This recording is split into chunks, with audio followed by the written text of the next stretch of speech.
Drama শুরুতে আমরা আমাদের মেইন লিডকে দেখতে পাই, যে কিনা কিস করছিল এবং এর সাথে অনেক বেশি রোমান্স করছিল। এরপরে তারা দুইজন একসাথে নাইট স্পেন্ড করে নেয়। এরপরে আমরা কয়েক বছর পরের দৃশ্য দেখতে পাই, যেখানে আমাদের নায়িকা ন্যান্সি তার ছেলের খেয়াল রাখছিল আর ভাবছিল আমি কত হসপিটালে ট্রাই করে নিয়েছি। ডক্টর বলছিল আমার ছেলের শরীরে কোনো রকম প্রবলেম নেই, তবে এর কি হয়েছে, এ এত অসুস্থ কেন হয়ে যাচ্ছে। তখনই আমরা দেখতে পাই স্যানসানের কান দুটো জলজল করছে। তা দেখে সে অবাক হয়ে যায় আর ভাবে তার হয়তো ইলিউশন হয়েছে, কিন্তু বারবার তার কান দুটো জলজল করে উঠছিল। তখনই তাদের দরজার সামনে কেউ একটা আসে। সে গেট খুলে দেখতে পায় আমাদের নায়ক মিস্টার গুগান সেখানে দাঁড়িয়েছিল। সে বলে তুমি কি ন্যান্সি? তখন ন্যান্সি বলে তুমি কে? তখন সে বলে তোমার রাইট চেস্টে রেড বার্থ মার্ক রয়েছে না। ন্যান্সি তো অবাক হয়েছে আর বলে তুমি এসব কি করে জানলে? তো হঠাৎই মিস্টার গুগানের চোখ দুটো জলজল করতে থাকে আর সে বলে 5 বছর আগে রয়্যাল হোটেলে সেই দিন রাত্রে আমি তোমার সাথে ছিলাম। এইসব শোনার পরে ন্যান্সি তো হুঁশ উড়ে যায় আর সে ভাবছিল হয়তো ভয়ের কারণে 5 বছর আগে পালিয়ে গিয়েছিল। এরপর সে বলে আমি মিস্টার গুগান আর তোমাকে আমার সাথে নিয়ে যাওয়ার জন্য এখানে এসেছি। তখন সে বলে প্রথমে আমি তোমার আর আমার ছেলের ডিএনএ টেস্ট দেখতে চাই। তো সে তাকে ডিএনএ রিপোর্ট দেখিয়ে দেয়। তখনই হঠাৎ সাইরেন বাজতে থাকে। তখন সে দরজা খুলে দেয়। তো স্যানসানেরও চোখ দুটো চকচক করছিল আর তার কান দুটো জলজল করতে করতে বাইরে বেরিয়ে এসেছিল। সে উলফের মতো গর্জন করছিল। ন্যান্সি যখনই তাকে গিয়ে দেখে, স্যানসান লজ্জা পেয়ে কম্বলের মধ্যে ঢুকে পড়ে আর সে বলতে থাকে মম আমাকে দেখো না। মিস্টার গুগান বলে যাই হোক আমার ছেলেও একজন উলফ হয়েছে। ন্যান্সি তার কাছে গিয়ে বলে বাবু এমনটা করো না, কোনো ব্যাপার না, আমি তোমার কান দুটো আগেও দেখে নিয়েছি আর আমার তো এটা অনেক কিউট লাগে। তোমার কান এমন তাতে আমার কোনো যায় আসে না। তখন সে বলে মম সত্যি বলছো? সে বলে হ্যাঁ সত্যি বলছি।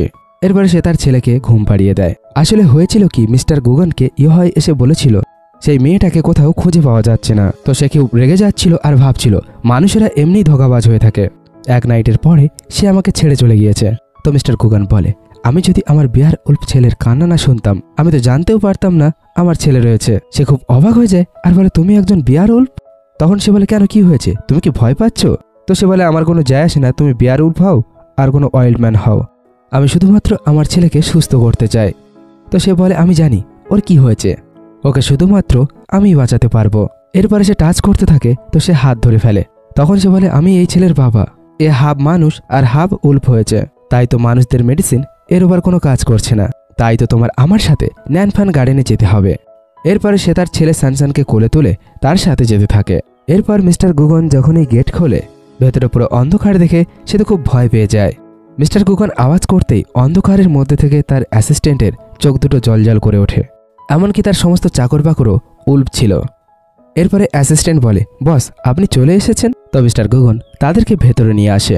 ওদিকে সে তো অনেক অবাক হচ্ছিল, এ তো পুরো উল্ফের রাজ্য।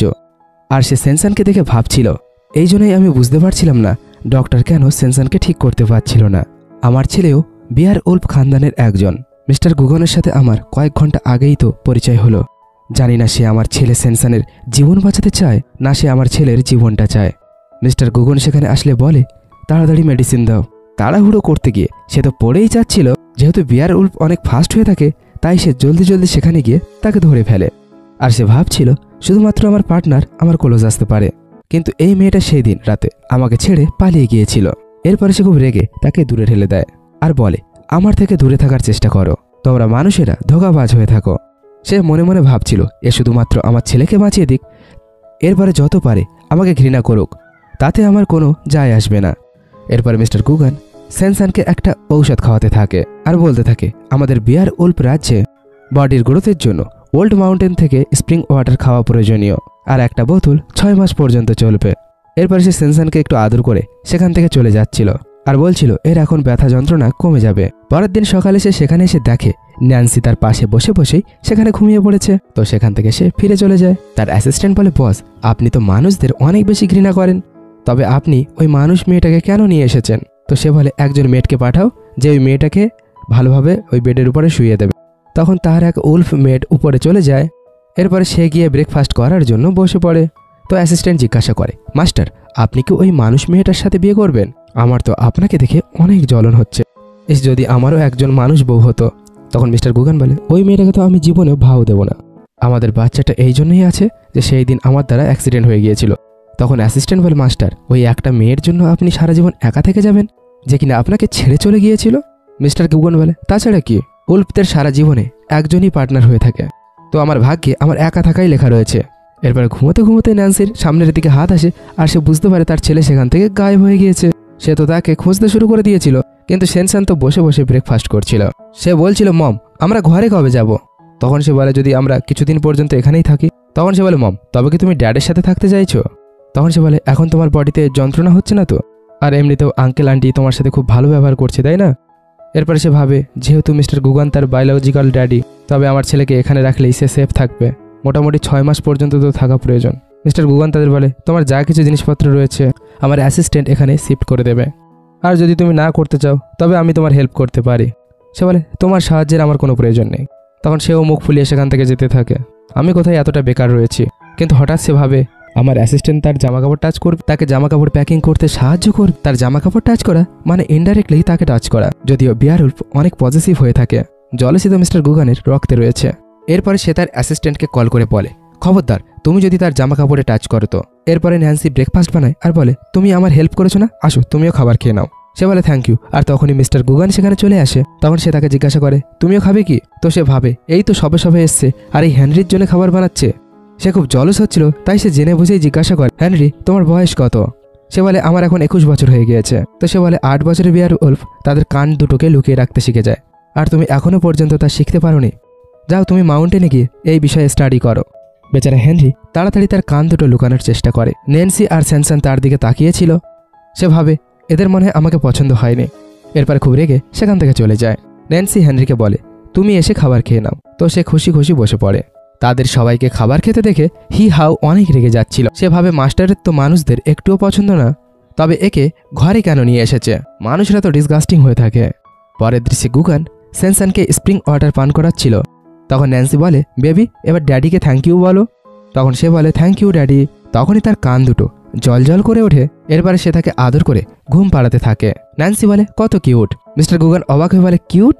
তো ন্যান্সি বলে, হ্যাঁ, ছোট ছোট কানগুলো কত কিউট লাগছে। তখন সে বলে, আচ্ছা আমি তো ভেবেছিলাম মানুষরা আমাদের দেখে এলিয়েন ভাবে, আমাদের দেখে অবাক হয়ে যায়, ভয় পেয়ে যায়। তোমরা তো আমাদের মনস্টার বলে থাকো, তাই না? এরপরে দৃশ্য অতীতে যায় আর আমরা মিস্টার গুগনের ছোটবেলার দৃশ্য দেখতে পাই, যখন সে বাচ্চাদের সাথে খেলা করতে যেত। বাকি বাচ্চারা তার কান দেখে ভয় পেয়ে তার উপরে পাথর মেরে সেখান থেকে পালিয়ে যেত। সে তো একবার এত আহত হয়ে গিয়েছিল যে নিচে পড়ে গিয়েছিল, আর সে নিজের রিয়েল উলফ অবতারে চলে এসেছিল। তখনই একটা বাচ্চা মেয়ে এসে বলেছিল, তুমি কত আহত হয়ে গিয়েছ, তুমি উঠছো না কেন, আর তোমার ফ্যামিলির লোকজন কোথায়? এরপরে সে বলে, তুমি ভয় পাওনি? তখন সে বলে, না, আমি শুরুতে একটু ভয় পেয়েছিলাম। তোমরা ভালো, কিন্তু সেই দিন রাত্রে যখন তোমার ট্রান্সফরমেশন হয়েছিল তো তোমাকে দেখে আমার অনেক কিউট লাগছিল। তখন সে ভাবছিল, এ সেই বাচ্চা মেয়েটা নয় তো? এর আগে সে জিজ্ঞাসা করত, তার আগেই সে বলে, মানুষেরা তো উলফের থেকে আরও বেশি খারাপ হয়ে থাকে। মিস্টার গুগান তাকে টাচ করতে শুরু করেছিল, তাই তো সে তার পাওয়ারের কারণে তার অতীতের মেমোরি দেখতে পাচ্ছিল।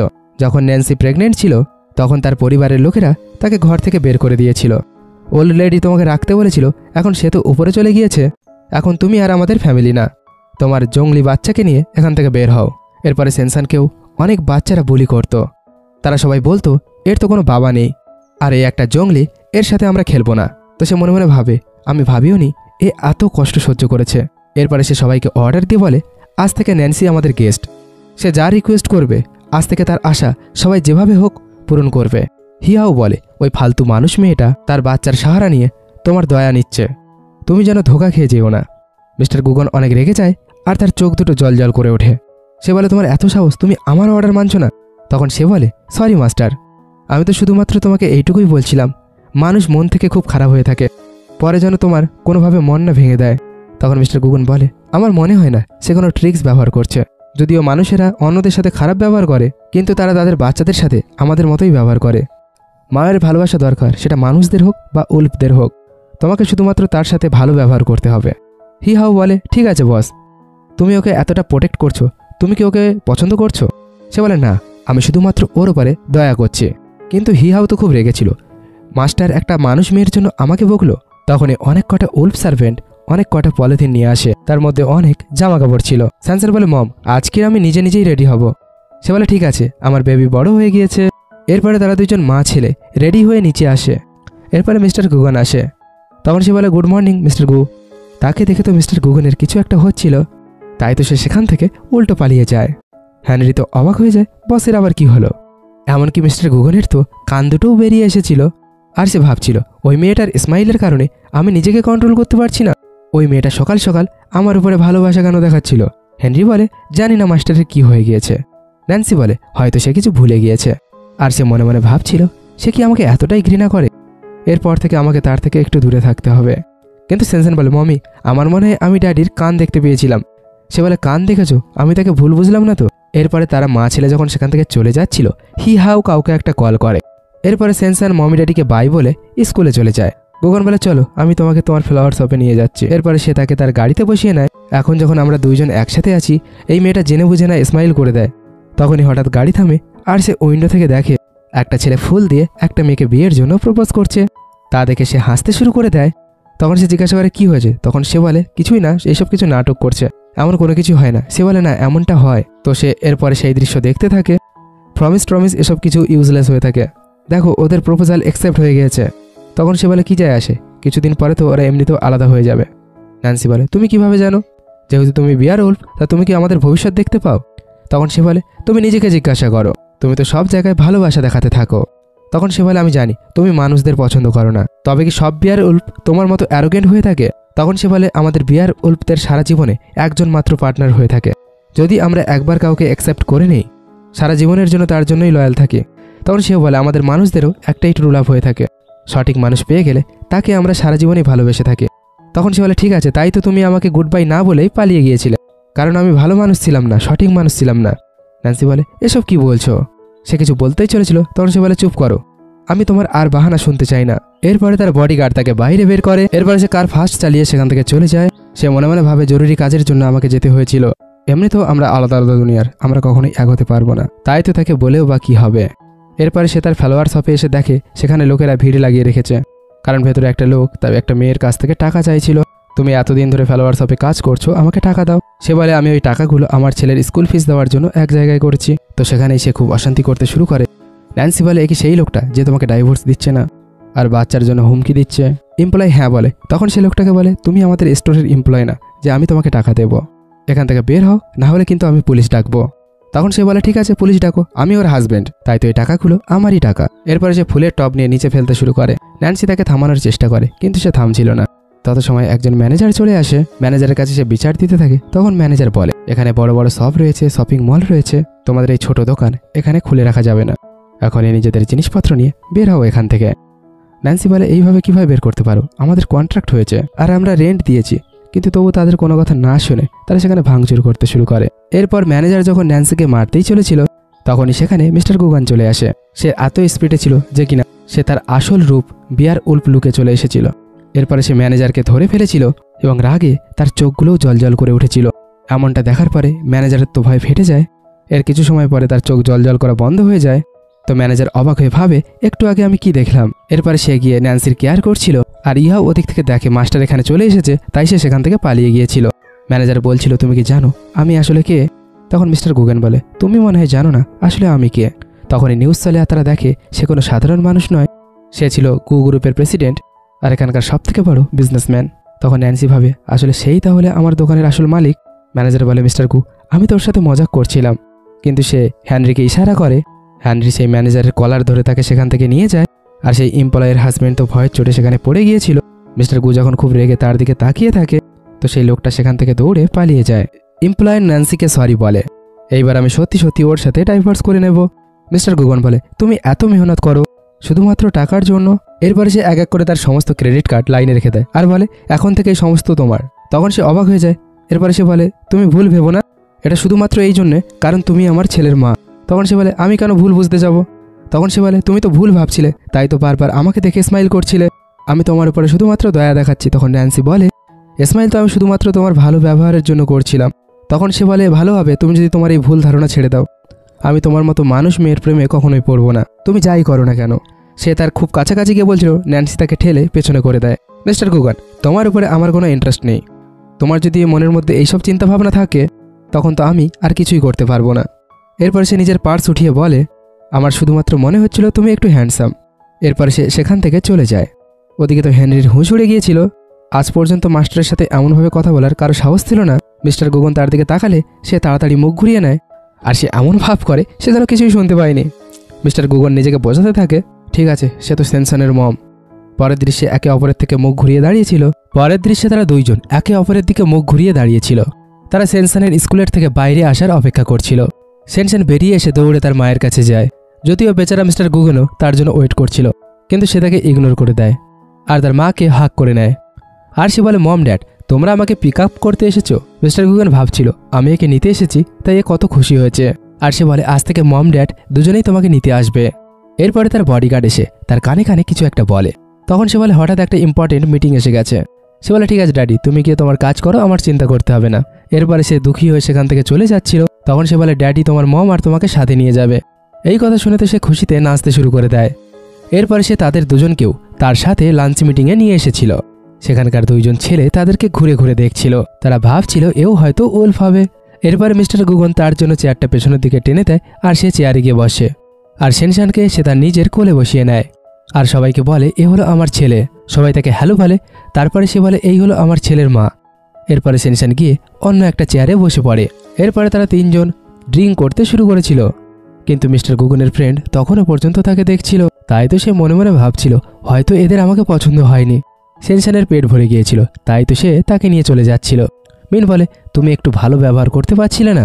তো লান বলে, আমি আমার বেস্ট দিয়েছি। সে আমাদের বাচ্চা দিয়েছে, তো তাকে টাকা দিয়ে এখান থেকে তাড়িয়ে দেওয়া উচিত। মানুষেরা টাকার জন্য সবকিছুই করতে পারে। সেই দিন সে নির্লজ্জ হয়ে মিস্টার গুগনকে পটিয়েছিল। তখন মিস্টার গুগন বলে, আমি আমার বিষয়টা নিজেই বুঝে নেব। সেনসান আমার ছেলে আর সে অনেক কিউট। লান বলে, তুমি তাকে এমনভাবেই ক্ষমা করে দেবে? তখন সে বলে, আমার ছেলে সেনসানের জন্য আমি একা থাকতেও রাজি আছি। সে আমার ছেলের মা হতে পারে, কিন্তু সে আমার পার্টনার না। লান বলে, তুমি এত তাড়াতাড়ি ভুলে গিয়েছো? সে তোমাকে ছেড়ে চলে গিয়েছিল। মিন বলে, তোমরা কিভাবে জানো যে ন্যান্সি মিস্টার গুয়েনকে ছেড়ে চলে গিয়েছিল? তখন লান বলে, মিস্টার গুয়েন তার সম্পর্কে কত মাস ধরে ইনভেস্টিগেট করেছে, তাই জানতে পেরেছিলাম সেই মেয়েটা তাকে জেনে বুঝেই অ্যাভয়েড করছিল। কতটা বেশি হার্ডলেস ওই মেয়েটা। আমি নিজেও এই বিষয়টা বিশ্বাস করছিলাম না, কিন্তু যখন আমি নিজে গিয়ে তাকে জিজ্ঞাসা করেছিলাম না, সে আমার চোখে চোখ রেখে বলেছিল। আমি তার ফ্যামিলি মেম্বার সম্পর্কে জিজ্ঞাসা করেছিলাম, তো সে আমাকে বলেছিল সে কারোর পরোয়া করে না। সে শুধুমাত্র মিস্টার গুগনের ফিলিংসের সাথে খেলা করছে। এরপরে রাত্রে ন্যান্সি ওঠে আর ভাবে, এমনটা জানলে আমি আরও একটু বেশি করে খেয়ে নিতাম। এরপরে সে ফোনের আলো জ্বালিয়ে নিচে আসে। তখনই সেখানে উল্পের শ্যাডো দেখতে পায়। সেটা আর অন্য কেউ না, হিয়াও ছিল। সে বলে, তুমি কি ভয় পেয়ে গিয়েছো? ও বলে, তুমি কি করতে চলেছিলে? তখন সে বলে, মাস্টার তোমাকে ঘৃণা করে। কারণ জানো, কারণ তোমার সাথে নাইট স্পেন্ড করার পরে মাস্টার আর কোথাও অন্য কোনো পার্টনার বানাতে পারবে না। তোমার কারণেই তাকে একা থাকতে হবে। সে তোমাকে এই জন্য খোঁজেনি কারণ তুমি মানুষ, কারণ সে তোমাকে ঘৃণা করে। সে তো শুধুমাত্র তার ছেলের জন্যই তোমাকে এখানে রেখেছে। সে বলে, ঠিক আছে, কোনো ব্যাপার না। সে যদি আমাকে পছন্দ না করে, তবে আমিও তাকে পছন্দ করি না। আর সে আমাকে এখানে নিয়ে এসেছে, আমি নিজে থেকে আসিনি। তখন সে বলে, তবে বেরিয়ে যাও এখান থেকে। তখন ও বলে, এটা তোমার ঘর নয় যেখানে তুমি আমাকে বেরিয়ে যেতে বলবে। এরপরে সে চিৎকার করে ওঠে আর ও ভয় পেয়ে যায়। এই জায়গাটা তোমার মতো মানুষের জন্য নয়। সেনসানকে এখানে ছেড়ে তুমি এখান থেকে চলে যাও। এরপরে তুমি ভাবতেও পারছো না, না হলে তোমার সাথে কি হবে। তখন ও বলে, আমি আমার ছেলেকে কেন ছেড়ে যাব? তখন সে বলে, কারণ সে মাস্টারের ছেলে। তখন সে বলে, তোমরা যতই ঘৃণা করো না কেন, আমি আমার ছেলে সেনসানকে কখনোই ছাড়বো না। বুঝতে পেরেছো তুমি? এমনকি মিস্টার গুগনের মধ্যেও এমন ক্ষমতা নেই আমাকে আমার ছেলের থেকে দূরে সরিয়ে দেবে। আর তুমি কে? তখন তো হিহাওয়ের অনেক রাগ হয়ে যায়। তার চোখ দুটো জলজল করে ওঠে আর ন্যান্সি পা পিছলে নিচে পড়ে যায়। তখন খুব স্পিডে মিস্টার গুগন রুমের থেকে বাইরে বেরিয়ে আসে আর সে তার অরিজিনাল বিয়ার উল্ফ রূপে চলে এসেছিল। তার চোখ দুটো জলজল করছিল আর তার কান দুটোও বেরিয়ে এসেছিল। এরপরে সে ন্যান্সিকে কোলে তুলে নেয়। রাগের কারণে এখনো পর্যন্ত তার চোখ দুটো জলজল করছিল। হিহাও বলে, মাস্টার, আমি তো শুধুমাত্র ওকে ভয় দেখাচ্ছিলাম, আমি ওর কোনো ক্ষতি করতে চাইছিলাম না। কিন্তু মিস্টার গুগন চিৎকার করে বলে ওঠে, ফ্লাওয়ার শপে আজকের যা কিছু হয়েছে তাতে তোমার হাত ছিল।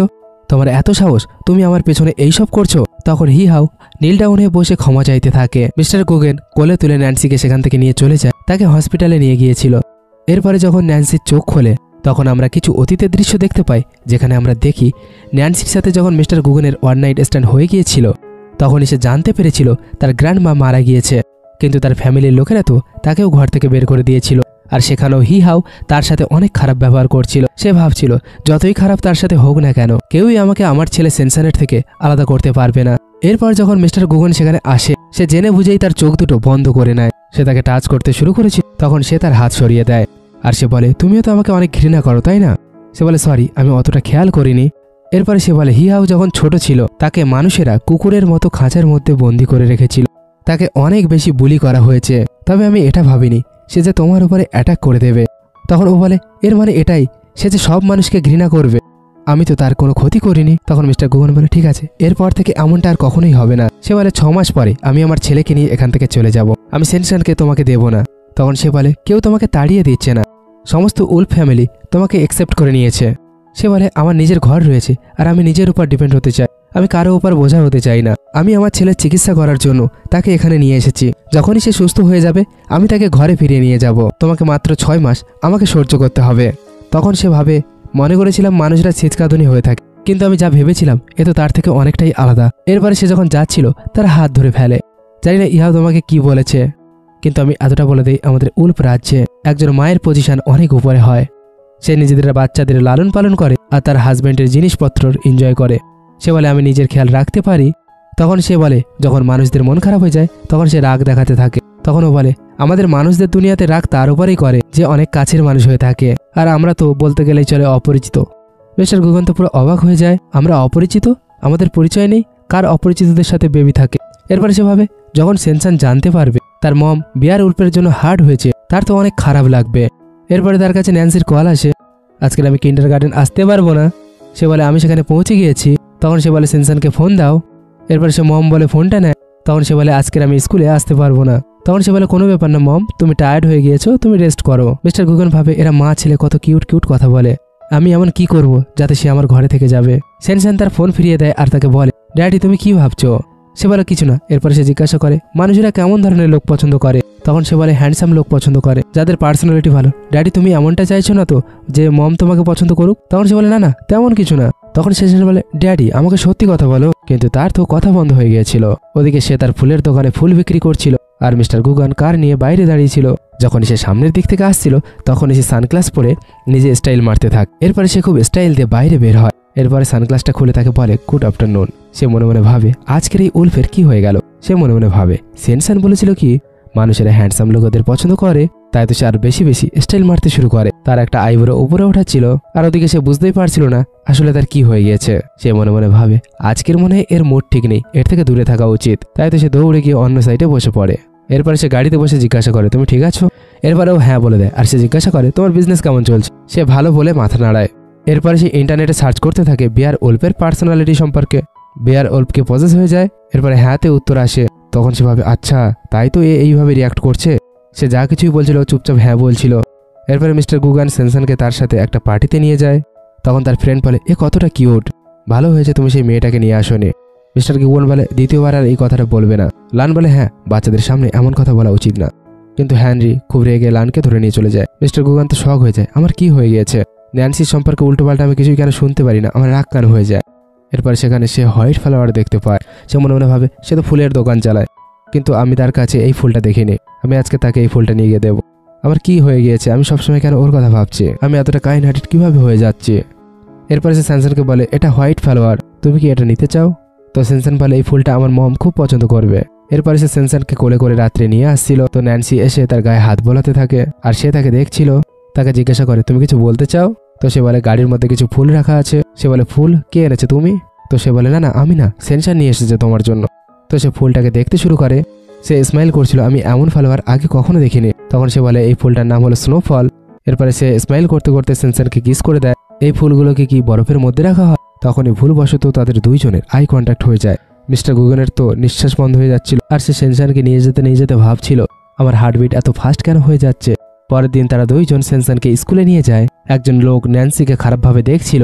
মিস্টার গুগেন এত পজিটিভ ছিল, সে তার উজ্জ্বল চকচকে চোখ দিয়ে তাকে ভয় দেখিয়ে দেয়। তো সেই লোকটা সেখান থেকে পালিয়ে যায়। এরপরে সেখানে রং চলে আসে আর সে বলে আমি আমার কাজিনের মেয়েকে ছাড়তে এসেছিলাম। ন্যান্সি তার সাথে খুব হেসে হেসে কথা বলছিল, যা কিনা মিস্টার গুগনের একটু ভালো লাগছিল না। এরপরে সে বলে তুমি কি আমাকে ইন্ট্রোডিউস করাবে না? রং বলে হ্যালো আমি ন্যান্সির ফ্রেন্ড কিন্তু পজিটিভ মিস্টার গুগেন। সেনসানকে কোলে তুলে বলে আমি হলাম সেনসানের বায়োলজিক্যাল ফাদার। রং বলে আমি এত বছর ধরে একে চিনি, আজ পর্যন্ত কোনোদিন ওর বাবার সম্পর্কে শুনিনি, আজকের তোমাকে দেখে একটু অবাক হলাম। তো সে বলে আমরা কোনো কারণে একটু দূরে ছিলাম, কিন্তু এখন থেকে আমরা একসাথে থাকবো। এরপরে সে ন্যান্সিকে নিজের ক্লোজ করে নেয়। তত সময় স্কুলে প্রচার শুরু হয়ে যায় যে গেম শুরু হতে চলেছে। তারা সবাই ভিতরে যেতে শুরু করেছিল, কিন্তু মিস্টার গুগেন ধীরে ধীরে সেনসানকে জিজ্ঞাসা করে এই রং তোমার মমকে কতদিন ধরে চেনে? সেনসান বলে এই আঙ্কেল আমার মমের উপর লাইন মারতে থাকে। সে বলে কি বলছো তুমি? সেই মুহূর্তে ন্যান্সি তাকে ডেকে নেয় আর এরপরে গেম স্টার্ট হয়ে যায়। স্টুডেন্টের সাথে সাথে তাদের প্যারেন্টসকেও পার্টিসিপেট করতে হয়েছিল এই গেমে। সেনসানকে একদিক থেকে তার মম আর একদিক থেকে তার ড্যাড ধরে রেখেছিল। তো সে বলছিল, ড্যাডি আঙ্কেল রং খুব জোরে দৌড়াতে পারে, আমরা হেরে যাব না তো?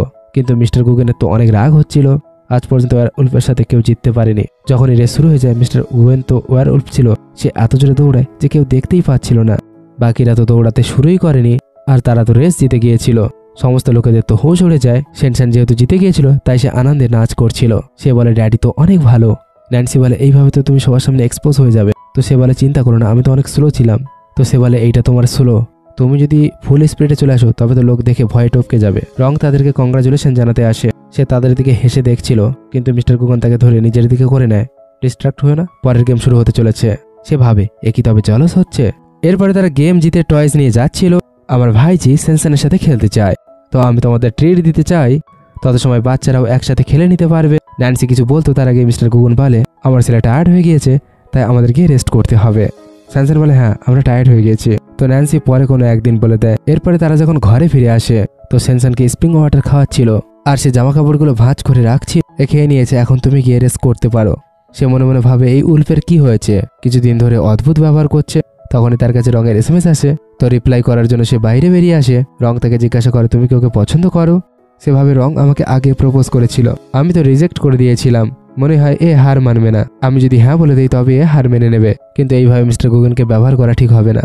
তো সে বলে দেয়, আমি আমার বাচ্চার জন্য তার সাথে রয়েছি। মিস্টার গুগন তাকে উকি মেরে দেখছিল। এরপরে সে সেনসানকে টয়েস দিয়ে জিজ্ঞাসা করে, তুমিও কি আঙ্কেল রংকে পছন্দ করো? তো সে বলে, আঙ্কেল রং ভালো, সবসময় হাসতে থাকে, আমার আর মায়ের সাথে ভালো ব্যবহার করে। তো মিস্টার গুগন তো অনেক বেশি জলস হচ্ছিল, তবে কি বাইরে এর ওর সাথে চক্কর চলছে? মানুষেরা সত্যি সত্যি ধোঁকাবাজ হয়ে থাকে। সেনসান বলে, ড্যাডি তুমি ভুল বুঝছো না তো? যদিও আঙ্কেল রং মায়ের পেছনে পড়ে আছে, কিন্তু মম তাকে মানা করে দিয়েছিল। সে বলে, কি বলছো তুমি? সে বলে, হ্যাঁ ড্যাডি, অনেক লোক আমার মমকে পছন্দ করে, আমার ড্যাডি হওয়ার চেষ্টা করেছে, কিন্তু আমার মম শুধুমাত্র তোমাকেই ড্যাডি হিসাবে অ্যাকসেপ্ট করেছে। মিস্টার গুগন তো অনেক খুশি হয়ে পড়ে। তো সেনসান বলে, ড্যাডি স্মেল করলে তোমাকে অনেক ডেঞ্জারাস দেখায়। তো সে তাড়াতাড়ি তার দাঁত বন্ধ করে নেয় আর তাকে বলে, তুমি ঘুমিয়ে পড়ো, আমি তোমার সাথে যা কথা বলেছি তুমি তোমার মাম্মিকে বলবে না। পরের দিন সে তাকে ক্রেডিট কার্ড দেয়। এগুলো তো সেটাই মনে হচ্ছে যেটা আমাকে মিস্টার গুগন দিয়েছিল। সেনসান বলে, মম ড্যাড বলেছে এটা আমার পকেট মানি, আমি এটা দিয়ে ঘর কিনে দিতে পারি, তোমাকে যা খুশি কিনতে পারি, ড্যাডিও তোমাকে খুশি দেখতে চায়। তখন সে বলে, ওই বিয়ার উল্ফ তো আমাকে অনেক বেশি ঘৃণা করে। এরপরে আমরা পাস্টের দৃশ্য দেখি যেখানে মিস্টার গুগন তাকে বলেছিল, বলো তোমার মমিকে কিভাবে পটাতে হবে, সমস্ত ক্রেডিট কার্ড নিয়ে নাও, তোমার মমকে দিয়ে দেবে, আর মমের সামনে আমার তারিফ করবে। তো সে বলে, মম আমার মনে হয় ড্যাড অনেক ভালো, কিন্তু সে গিয়ে তার ক্রেডিট কার্ড তাকে ফিরিয়ে দেয়। তোমার কি মনে হয় তুমি এই সমস্ত জিনিসপত্র দিয়ে আমাকে ভুলিয়ে দেবে? তুমি সারা পৃথিবী আমাকে দিয়ে দিলেও আমি তোমাকে আমার বাচ্চা দেবো না। তো সে বলে, আমি সেনসানের পরিবারদের থোড়ি না ওই টাকাগুলো দিয়েছি, আমি টাকাগুলো তোমাকে ঘর কেনার জন্য দিয়েছি, কারণ আমি ভয় পাচ্ছি অন্য কেউ না তোমাকে ঘর দিয়ে দেয় আর তুমি অন্য কারোর সাথে না চলে যাও। তোমার এই কথার মানে কি? আমি তো সিঙ্গেল আছি, তো আমার যদি কাউকে ভালো লাগে তো আমি তো তার সাথে যেতেই পারি। তো সে অবাকে বলে, তুমি রঙের সাথে যেতে চাইছো? তো সে বলে, না আমি ওর সাথে যাবো কেন, ওর সাথে আমার তেমন কোনো সম্পর্ক নেই যে সে আমাকে ঘর কিনে দেবে, আমি 6 মাস পরে এখান থেকে চলে যাব, আর তুমি সেনসানের ড্যাডি, তাই যখন খুশি ওর সাথে দেখা করতে আসতে পারো। তো সে মনে মনে ভাবে, হ্যাঁ এ তো ঠিক বলেছে, সে তো আর আমার পার্টনার না, তো তার পুরো অধিকার রয়েছে ডেট করার, যাকে খুশি বিয়ে করার। তো ওকে চলে যেতে দেখে আমার কষ্ট কেন হচ্ছে। এরপরে ন্যান্সি তার ফ্রেন্ডের সাথে দেখা করার জন্য বাইরে যায় আর তাকে সমস্ত কথা খুলে বলে। বেস্টি বলে, সেনসান তাকে ড্যাডি বলে, তো তার তো কমসে কম বাচ্চাকে সাপোর্ট করা উচিত। তো সে বলে, ঠিক বলেছো, সে যা টাকা দিয়েছিল চাইল্ড সাপোর্টের জন্য ছিল, কিন্তু সে কতটা অহংকারী। মিস্টার গুগেন সেনসানকে ঘুম পাড়াচ্ছিল আর ভাবছিল 11টা বেজে গিয়েছে, সে এখনো ফিরে আসলো না। এরপরে সে বাইরে এসে তার পাওয়ার ব্যবহার করতে থাকে, সেই কারণে তার কান দুটো বেরিয়ে এসেছিল। সে তার শোনার শক্তি ব্যবহার করছিল যাতে সে জানতে পারে সে আসলে কোথায় রয়েছে। সে বলছিল সে আমার কাছ থেকে আমার ছেলেকে কাড়িয়ে নিতে পারবেন। ওই খাড়ুস নিজেকে কি মনে করে, সেভাবে নেশার ঘরেও আমার পেছনে আমার নামে খারাপ কথা বলছে। বেস্টি বলে, চিন্তা করো না, ওর সাথে লড়াই করে আমি তোমাকে সাহায্য করবো। মিস্টার গুগনের তার কাছে কল আসে, আমি বারে আসছি। বেস্টি বলে, সে না, আমি ওর সাথে আজকে ঝগড়া করবো। তো সে বলে, বাদ দাও, আমি চলে যাচ্ছি। এরপরে ফুল টাল্লি হয়ে ন্যান্সি বাইরে বেরিয়ে আসে। সে বাইরে দাঁড়িয়েছিল গাড়ি নিয়ে। সে বলে, তুমি তো ভয় পাও না তাই না, তো আজকের কি হয়ে গিয়েছে? সে পড়েই যাচ্ছিল, তখন সে গিয়ে তাকে ধরে ফেলে। এরপরে সে তাকে হসপিটালে নিয়ে গিয়েছিল। সেনসান বলে, মম তুমি উঠে পড়েছো? এরপরে সে তাকে হাক করে নেয়। মিস্টার গুগনও তার জন্য চিন্তা করছিল। সে বলে, আমার এমন কেন মনে হচ্ছে তুমি বদলে গিয়েছো? আর সে মনে মনে ভাবে, এ তো মানুষদের ঘৃণা করে তাই না, তবে আমার খেয়াল কেন রাখছে? মিস্টার গুগন ভাবে, এ বুঝতে পারিনি তো এর জন্য আমার ফিলিংস রয়েছে। তার কাছে কল আসে। তো সে বলে, আমি আজকের হসপিটালেই থাকবো, তোমরা বিজনেস সামলে নাও। তো সে মনে মনে ভাবে, আমার বিশ্বাস হচ্ছে না সে তার কোটি কোটি টাকার বিজনেস ছেড়ে আমার খেয়াল রাখছে। এরপরে সে সেনসানকে বলে, আমি তোমার মমের খেয়াল রাখবো, তাই তোমাকে আজকের হেনরি স্কুলে দিয়ে আসবে। তার কথা শুনে সেনসান সেখান থেকে চলে যায়। তো সে বলে তুমি গিয়ে তোমার বিজনেস দেখতে পারো। তো সে বলে তুমি কি চাইছো, তোমার খেয়াল অন্য কেউ রাখুক, ওই ছাপরি রং তোমার খেয়াল রাখুক? সে অবাকে ভাবে রং এখানে কোথা থেকে আসলো। সে ভাবে রংকে দেখে এ জলস হচ্ছে না তো, কিন্তু বেয়ারউলফ তো সব থেকে বেশি মানুষদের ঘৃণা করে। সে বলে চিন্তা করো না, আমি এতটা কমজোর নই। ও বলে তুমি এত সময় ধরে হসপিটালে আছো আর এখনো বলছো তুমি কমজোর নও। সে বলে আমি নিজের খেয়াল রাখতে পারবো। মিস্টার গুগন রেগে সেখান থেকে উঠে চলে যায়। সে কোম্পানিতে আসলে রিসেপশনিস্ট তাকে বলে, বস আপনার আজকের এখানে আসার প্রয়োজন ছিল না, আজকে তেমন কোনো ইম্পর্টেন্ট কাজ নেই। তো সে ভাবে ন্যান্সি প্রথমে আমাকে তাড়িয়ে দিল, এখন কোম্পানি থেকেও আমাকে তাড়ানোর চেষ্টা করছে। তাই সে রেগে বলে তুমি আমাকে বলবে, তুমি বস না আমি বস। এরপরে সে তার উপরে চিৎকার করে ওঠে। সে সরি বলে আর ভাবে বসের হঠাৎ কি হয়ে গেল। পরের দৃশ্যে মিস্টার গুগন বসে তার ফ্রেন্ডদের সাথে ড্রিঙ্ক করছিল। তো মিন বলছিল 4 দিন পরে তোমার বার্থডে, তো কেমনভাবে কাটাবে দিনটা? চলো আমরা ওল্ড হাউসে গিয়ে মজা করি, না হলে চলো হান্টিং কম্পিটিশন করি।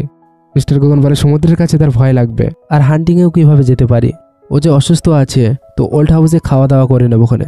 লান বলে তুমি এসব কি বলছো? মিন বলে তুমি কি বাইরের কথা বলছো? সে কি ফিরে এসেছে? তুমি কি তাকে পছন্দ করো? তো মিস্টার গুগন বলে আমি তো তাকে পছন্দ করি না, তুমি হয়তো করো, আমি তো শুধুমাত্র ন্যান্সিকে পছন্দ করি। লান তো পুরো অবাক হয়ে যায়, তুমি তো আগে তাকে খুব ঘৃণা করতে, তবে হঠাৎ তাকে কিভাবে লাইক করতে পারো? মিস্টার গুগন বলে আমি জানি না, যখনই আমি তাকে দেখি আমি তার কেয়ার করতে লেগে পড়ি। তো লান বলে সমস্ত উল্ফ রাজ্য তোমাকে আর বাইকে কাপল মনে করত, যদি ওই মানুষ মেয়েটা তোমাদের মাঝে না আসতো কবে তোমরা দুইজন একসাথে হয়ে যেতে। তো মিস্টার গুগন বলে উল্টো পাল্টা কথা বলা বন্ধ করো।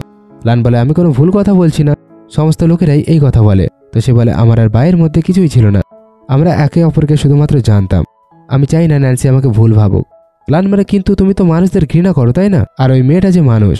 তো মিস্টার গুগন বলে সবাইকে একই রকম ভাবা উচিত না, আমি আজ থেকে মানুষদের ঘৃণা করার ডিসিশন ফিরিয়ে নিচ্ছি। লান বলে কি জানি ওই মেয়েটা যদি দ্বিতীয়বার তোমাকে আবার ছেড়ে চলে যায় তো কি করবে? তখন মিস্টার গুগন তার দিকে খুব রেগে তাকিয়েছিল। তো মেইন তাদের দুজনের লড়াই থামানোর জন্য মাঝখানে এসে পড়ে, আর তাদের বোঝাতে থাকে কি জানি ন্যান্সি যা কিছু করেছে তার কোনো না কোনো একটা কারণ ছিল। গুগন বলে আমি কিছুই বুঝতে পারছি না, ও তো ভাবে আমি মানুষদের খুব ঘৃণা করি, আমি ওর সাথে আগে অনেক খারাপ ব্যবহার করেছি, এখন আমি সব কিছু ঠিক করার চেষ্টা করছি, কিন্তু বুঝতে পারছি না ওকে কিভাবে বোঝাবো। মিং হাসছিল, তো সে বলে তুমি কি সবকিছুকে মজাক হিসাবে নিচ্ছ?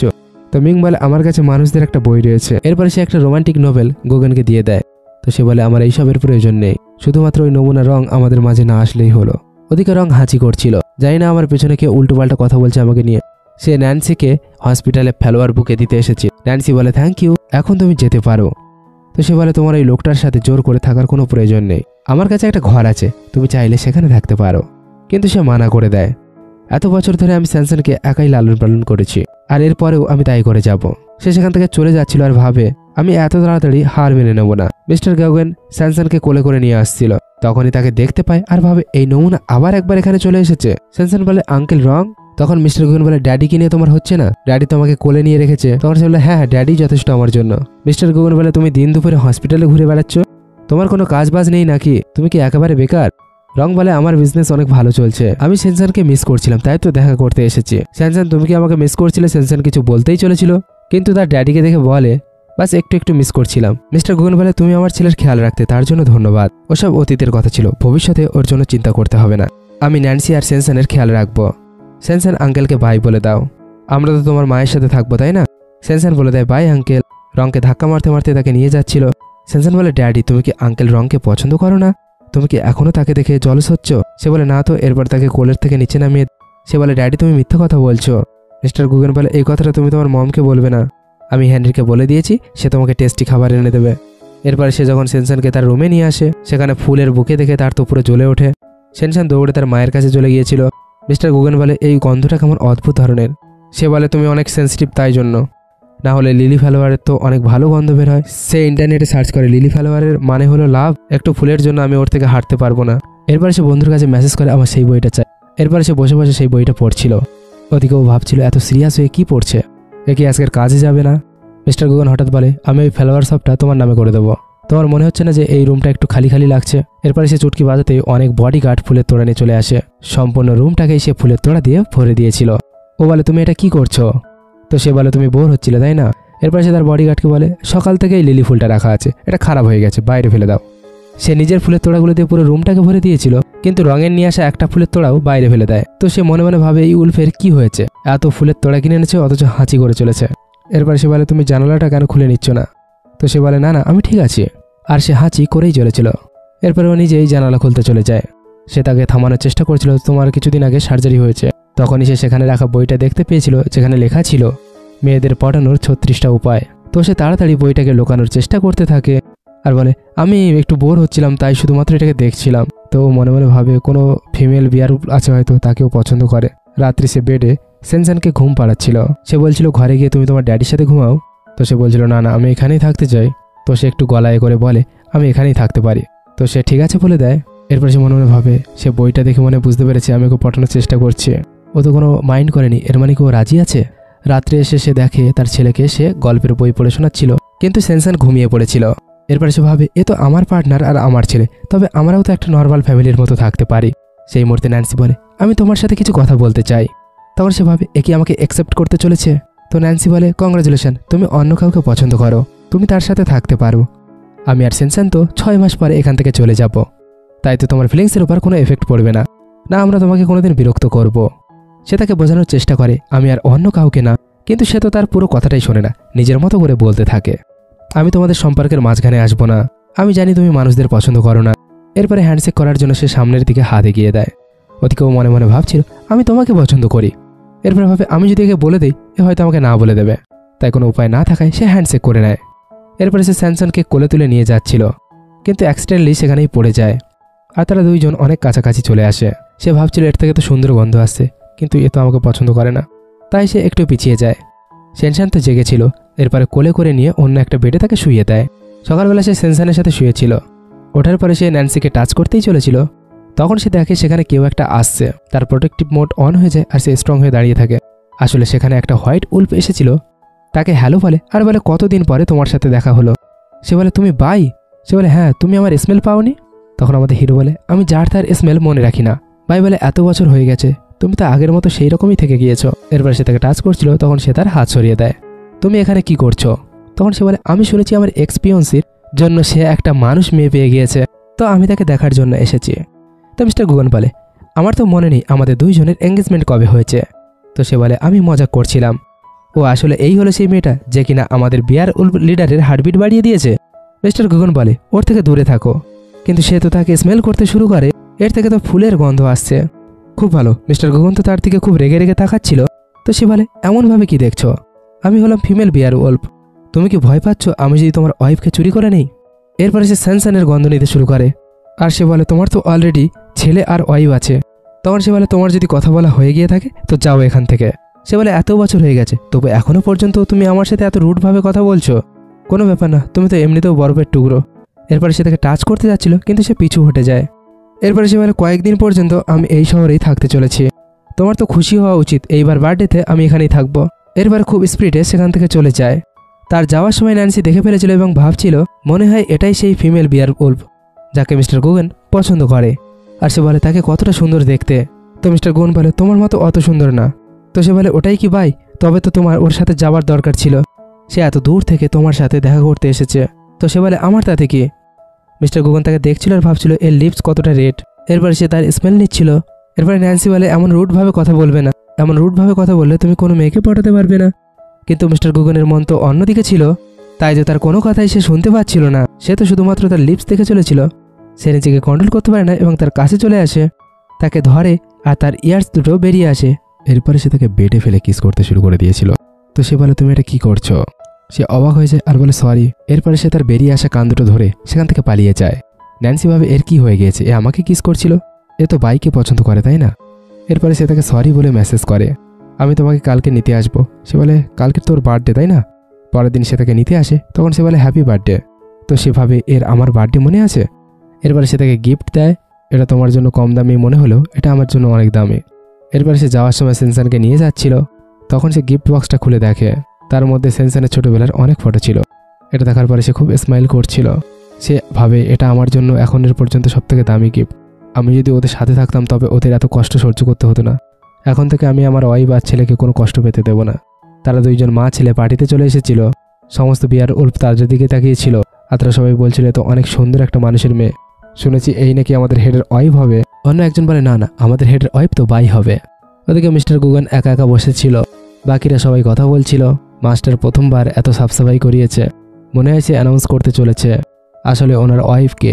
সেভাবে ওই জন্য আজকে তার পাশে কেউই বসেনি, কারণ সে হয়তো বাইয়ের জন্য সিট রিজার্ভ করে রেখেছে।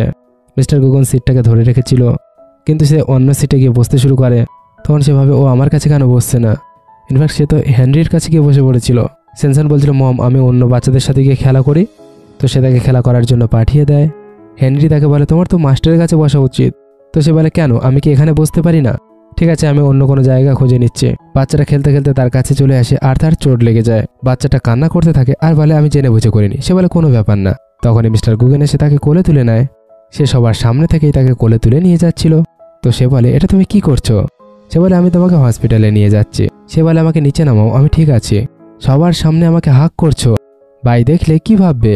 সে বলে, বাই কি ভাবলো তাতে আমার কি যায় আসে? তখন সে বলে, তুমি যখন বাইকে পছন্দ করো তবে অন্য মেয়েদের থেকে দূরে থাকো, না হলে তার কতটা খারাপ লাগবে। বাই তো অবাক হয়েছে, আমাকে? সে বলে, আমি কখন বলেছি আমি ওকে লাইক করি? তখন ও বলে, তবে তুমি ওই বইটা কেন পড়ছিলে? তো সে বলে, আমি শেষবারের মতো বলছি, আমি বাইকে পছন্দ করি না, না আমি কোনো ফিমেল বিয়ার উল্ফকে পছন্দ করি, আমি শুধুমাত্র তোমাকে পছন্দ করি। তুমি কি বুঝতে পারছো না? সে তো পুরো অবাক হয়েছে। আর সেনসান বলে, ওয়াও, ড্যাডি তো মমের সামনে তার মনের কথা বলে দিয়েছে। তখন সে বলে, তুমি কি বলছো? সমস্ত লোকেরা আমাদের দিকে দেখছে। কিন্তু মিস্টার গুগেন তার হাত ধরে নেয়। সে বলে, হ্যাঁ, আমি পাগল হয়ে গিয়েছি, আমি তোমাকে পছন্দ করতে শুরু করেছি। কিন্তু সে হাত ছাড়িয়ে নেয়। তুমি আমাকে পছন্দ কেন করো? তুমি তো আমাকে সাফ সাফ বলে দিয়েছিলে তুমি মানুষদের পছন্দ করো না। তখনই মিস্টার গুগেনের কান দুটো বাইরে বেরিয়ে আসে, এমনকি তার লেজটাও বাইরে বেরিয়ে এসেছিল, আর তার চোখ দুটো জলজল করে উঠেছিল। সে তো তার বিয়ার উল্ফ লুকে চলে আসছিল। সে বলে, বিয়ার উল্ফ যাকে পছন্দ করে না তার সামনে নিজের মাইন্ড কন্ট্রোল করতে পারে না, আর তার আসল রূপে চলে আসে। তুমি কি আমার কান আর লেজ দেখে পছন্দ করো না? আমি কি করব, আমার কাছে আছে তো, প্লিজ আমাকে এইভাবে দেখে নাও। সে বলে, এখানে অনেক লোক আছে, চলো যেখানে লোকজন নেই সেখানে গিয়ে কথা বলি। এরপরে সে বলে, তুমি এই একটা কথা বলো, তুমি কি আমার পার্টনার হবে? আমি সারা জীবন তোমার জন্য লয়াল থাকবো। তোমার যা ইচ্ছে তুমি করতে পারো, তুমি যা বলবে তাই করব, তোমার সব কথা শুনবো। আমার কাছে যা কিছু আছে সব তোমাকে দিয়ে দেবো। এখানে তো অনেক বিয়ার উল্ফ আছে, তুমি চাইলে আমরা অন্য কোথাও গিয়ে থাকতে পারি। ওদিকে সমস্ত বিয়ার উল্ফ তাদের নিয়ে কথা বলছিল। মাস্টার প্রথমবার কোনো মেয়ের জন্য এত সিরিয়াস হয়ে গিয়েছে, মনে তো হচ্ছে এখন ওদের বিয়েটা হয়েই যাবে। তো সে বলে, আমি এত তাড়াহুড়ো করতে চাই না, আমার একটু সময় দরকার, এখন কিছুদিনের জন্য আমরা এমনি পার্টনার হয়ে থাকি। তো সমস্ত বিয়ার উল্ফ তো অবাক হয়ে যায়, এই মেয়েটা আমাদের মাস্টারকে রিজেক্ট করে দিয়েছে। সবাই তো খুব রেগে যাচ্ছিল, কিন্তু মিস্টার গুগেন তো তাদের সবাইকে চুপ করে দেয়। সে বলে, আমি জানতাম তুমি প্রথমে আমাকে হ্যাঁ বলবে না, কিন্তু কোনো ব্যাপার না, আমি তোমাকে জোর করব না, চলো এখন হসপিটালে যাওয়া যাক। তো সে বলে, আমার কিছুই হয়নি, আমার কোনো ব্যথা যন্ত্রণা হচ্ছে না। সে বলে, আমি তো মনে করেছিলাম এ খুব রেগে যাবে, কিন্তু এ তো খুব শান্ত হয়ে আছে। সে বলে, কিন্তু আমি কাউকে লাইক করতে পারবো না, কারণ আমি কারোর উপর ডিপেন্ড করে থাকতে পারবো না। সেনসান এসে বলে, মম তোমার চোট লাগেনি তো? সে বলে, না না, আমি ঠিক আছি। এরপরে তাকে নিয়ে চলে যাচ্ছিল, তখন বাই এসে বলে, আমি জানি তুমি মিস্টার গুগেনকে রিজেক্ট করে দিয়েছো, কিন্তু আমার মনে হয় আমার তোমাকে ভালোভাবে এক্সপ্লেন করে দেওয়া উচিত। আমি আর মিস্টার গুগেন কোনো রিলেশনশিপে নেই, আমি শুধুমাত্র এখানে তার বার্থডে সেলিব্রেট করার জন্য এসেছিলাম। সে বলে, সরি, আমি তোমাকে ভুল বুঝেছি। সে বলে, কোনো ব্যাপার না, সে তো আসলে একটা বিয়ার উল্ফ, তুমি যদি তার সাথে থাকো তবে সে তোমাকে সবসময় প্রোটেক্ট করবে। কিন্তু সে বলে, আমি অন্য কারোর ওপর বোঝা হয়ে থাকতে চাই না। বাই বলে, মেয়েটাকে দেখলে তো কমজোর মনে হয়, কিন্তু ভেতর থেকে সে তো অনেক স্ট্রং। এখন বুঝতে পারছি মিস্টার গুগেন কেন একে পছন্দ করে। যে বাচ্চাটার কারণে তার চোট লেগেছিল তার প্যারেন্টস এসে তাদেরকে সরি বলছিল, কিন্তু সে বলে, আপনারা খাবার খেয়ে যাবেন। তখন তারা বলে, ধন্যবাদ, আমরা ভেবেছিলাম মানুষটা অনেক অহংকারী হয়ে থাকে, কিন্তু তুমি তো অনেক দয়ালু। এরপরে তারা তাকে খাবারের জন্য ইনভাইট করেছিল। মিস্টার গুগেন তো মানা করতে চলেছিল, কিন্তু সে বলে, চলো যাওয়া যাক। তারা যখন যাচ্ছিল সে তার হাত ধরে, তখন ও বলে, তুমি বলেছিলে না তুমি আমাকে কোনো বিষয়ে জোর করবে না? তখন সে স্মাইল করতে করতে হ্যাঁ বলে। এরপরে সে তার পাশে গিয়ে বলে, আমি কি এখানে বসতে পারি? তো সে বলে, এখানে তো অনেক জায়গায় ফাঁকা রয়েছে। তখন সে বলে, না, আমি তোমার পাশেই বসতে চাই। এরপরে সে সেখানেই বসে পড়ে। সমস্ত লোকেরা ড্রিঙ্ক করতে শুরু করেছিল, আর যখনই গুগেন গ্লাস ওঠাচ্ছিল সে মানা করে দেয়, তুমি ড্রিঙ্ক করতে পারবে না, আর হেনরিকে তার জন্য জুস আনতে বলে দেয়। আশেপাশের সমস্ত লোকেরা বলতে থাকে, মাস্টার তো এর জন্য অনেক পজিটিভ হচ্ছে। তো সে হালকা করে গলা করে, তো বাকিরা সবাই চুপ হয়ে যায়। তখন বলে, হ্যাঁ, সবার সামনে প্রপোজ করো, তবে তো এমনটাই হবে। তো আশেপাশের লোকেরা তো বলবেই। তখন সে বলে, ভালো হয়েছে, যাতে সবাই জানতে পারে আমি তোমাকে পছন্দ করি, আর কোনো ছেলেই তোমার আশেপাশে আসবে না। এরপর সে যখন খাবার খাচ্ছিল তার লিপসে লেগে গিয়েছিল, তো লিপসে লেগে থাকা খাবারটা ছাড়িয়ে নিয়ে সে নিজে খেয়ে নেয়। আর সে বলে, তোমাদের মানুষদের মিষ্টি জিনিস খুব পছন্দ হয়। তো সে ভাবে, এই উল্ফ তো আগে অনেক শক্ত ছিল, আর এখন তো আমার সাথে ফ্ল্যাটিং করার কোনো সুযোগই ছাড়ছে না। পরের দৃশ্যে মিস্টার গুগেন তার ড্রেস ঠিক করছিল, আর পারফিউম দেখে ভাবছিল মানুষদের পারফিউম হয়তো তার পছন্দ হবে, তাই তো সে অনেক পারফিউম নিজের উপরে ছড়িয়ে নেয়। এরপরে যখন সে নিচে আসে তখন সে বলে, গুড মর্নিং। কিন্তু ও তার নাকে হাত রাখছিল, কারণ প্রচুর পারফিউমের গন্ধ আসছিল। এরপরে সেনসেন বলে, গুড মর্নিং ড্যাডি। সে তাকে হাক করতেই চলেছিল, কিন্তু সে পেছনে লুকিয়ে পড়ে। ড্যাডি, তোমার থেকে অনেক গন্ধ আসছে। তখন সে বলে, আচ্ছা, আমি তো ভেবেছিলাম অনেক ভালো গন্ধ বেরোচ্ছে। হেনরি দৌড়ে দৌড়ে আসে, এমন অদ্ভুত সেন্ট কোথা থেকে আসছে, কি বাজে গন্ধ বেরোচ্ছে। তো মিস্টার গুগেন তো খুব রেগে রেগে তার দিকে তাকায় আর তাকে ধরে বলে, তোমার কি সত্যি সত্যি এটা খুব খারাপ মনে হচ্ছে? তো সে বলে, মাস্টার, আমি শাওয়ারের সময় ট্যাপ বন্ধ করতে ভুলে গিয়েছিলাম। এরপরে সে বাহানা করে সেখান থেকে পালিয়ে যায়। সে ভাবে বইয়ে তো এটাই লেখা ছিল, ছেলেরা পারফিউম লাগালে মেয়েরা পছন্দ করে, তবে এ কেন পছন্দ করছে না। এরপরে ওরা দুইজন সেনসেনকে স্কুলে ছাড়ার জন্য আসে। সেনসেন বাইক বলে সেখান থেকে চলে যায়। এরপর গুগেন যখন গাড়িতে বসে তার দিকে তাকাচ্ছিল, সে জিজ্ঞাসা করে বলে, আমি জানি না তোমার কোন ধরনের গাড়ি পছন্দ, তো আমি তোমার জন্য 10টা কার চুজ করেছি, দেখো তোমার হয়তো পছন্দ হবে। ফারারি, ল্যাম্বরগিনি। সে বলে, দাঁড়াও দাঁড়াও, আমি জানি তোমার কাছে অনেক টাকা আছে, কিন্তু হঠাৎ আমাকে কার কেন দিচ্ছ? তখন সে বলে, কারণ আমি তোমাকে পছন্দ করি, তোমার কাছে সেসব কিছু থাকা দরকার যা অন্যদের কাছে আছে। তখন ও বলে, আমি তোমার সাথে থাকতে পারবো না, তুমি এইসব ভাবা ছেড়ে দাও। তখন সে বলে, কেন কেন ওই মানুষ রঙের জন্য? সে এত ভালো, সে মিষ্টি মিষ্টি কথা বলতে পারে তাই? তো সে বলে, এইসব বিষয়ের সাথে ওর কোনো সম্পর্ক নেই, আমি ওকেও পছন্দ করি না।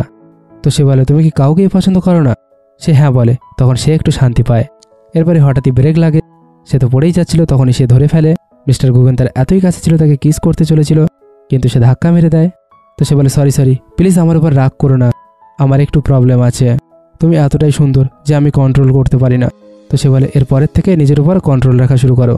কিন্তু তার তো কান দুটো বেরিয়ে আসছিল। এরপরে সে তাকে যেতে দেখছিল। আমি তো সত্যি সত্যি ওর প্রেমে পাগল হয়ে যাচ্ছি, আমি যাকে পছন্দ করি মেয়েটা কতটা কিউট।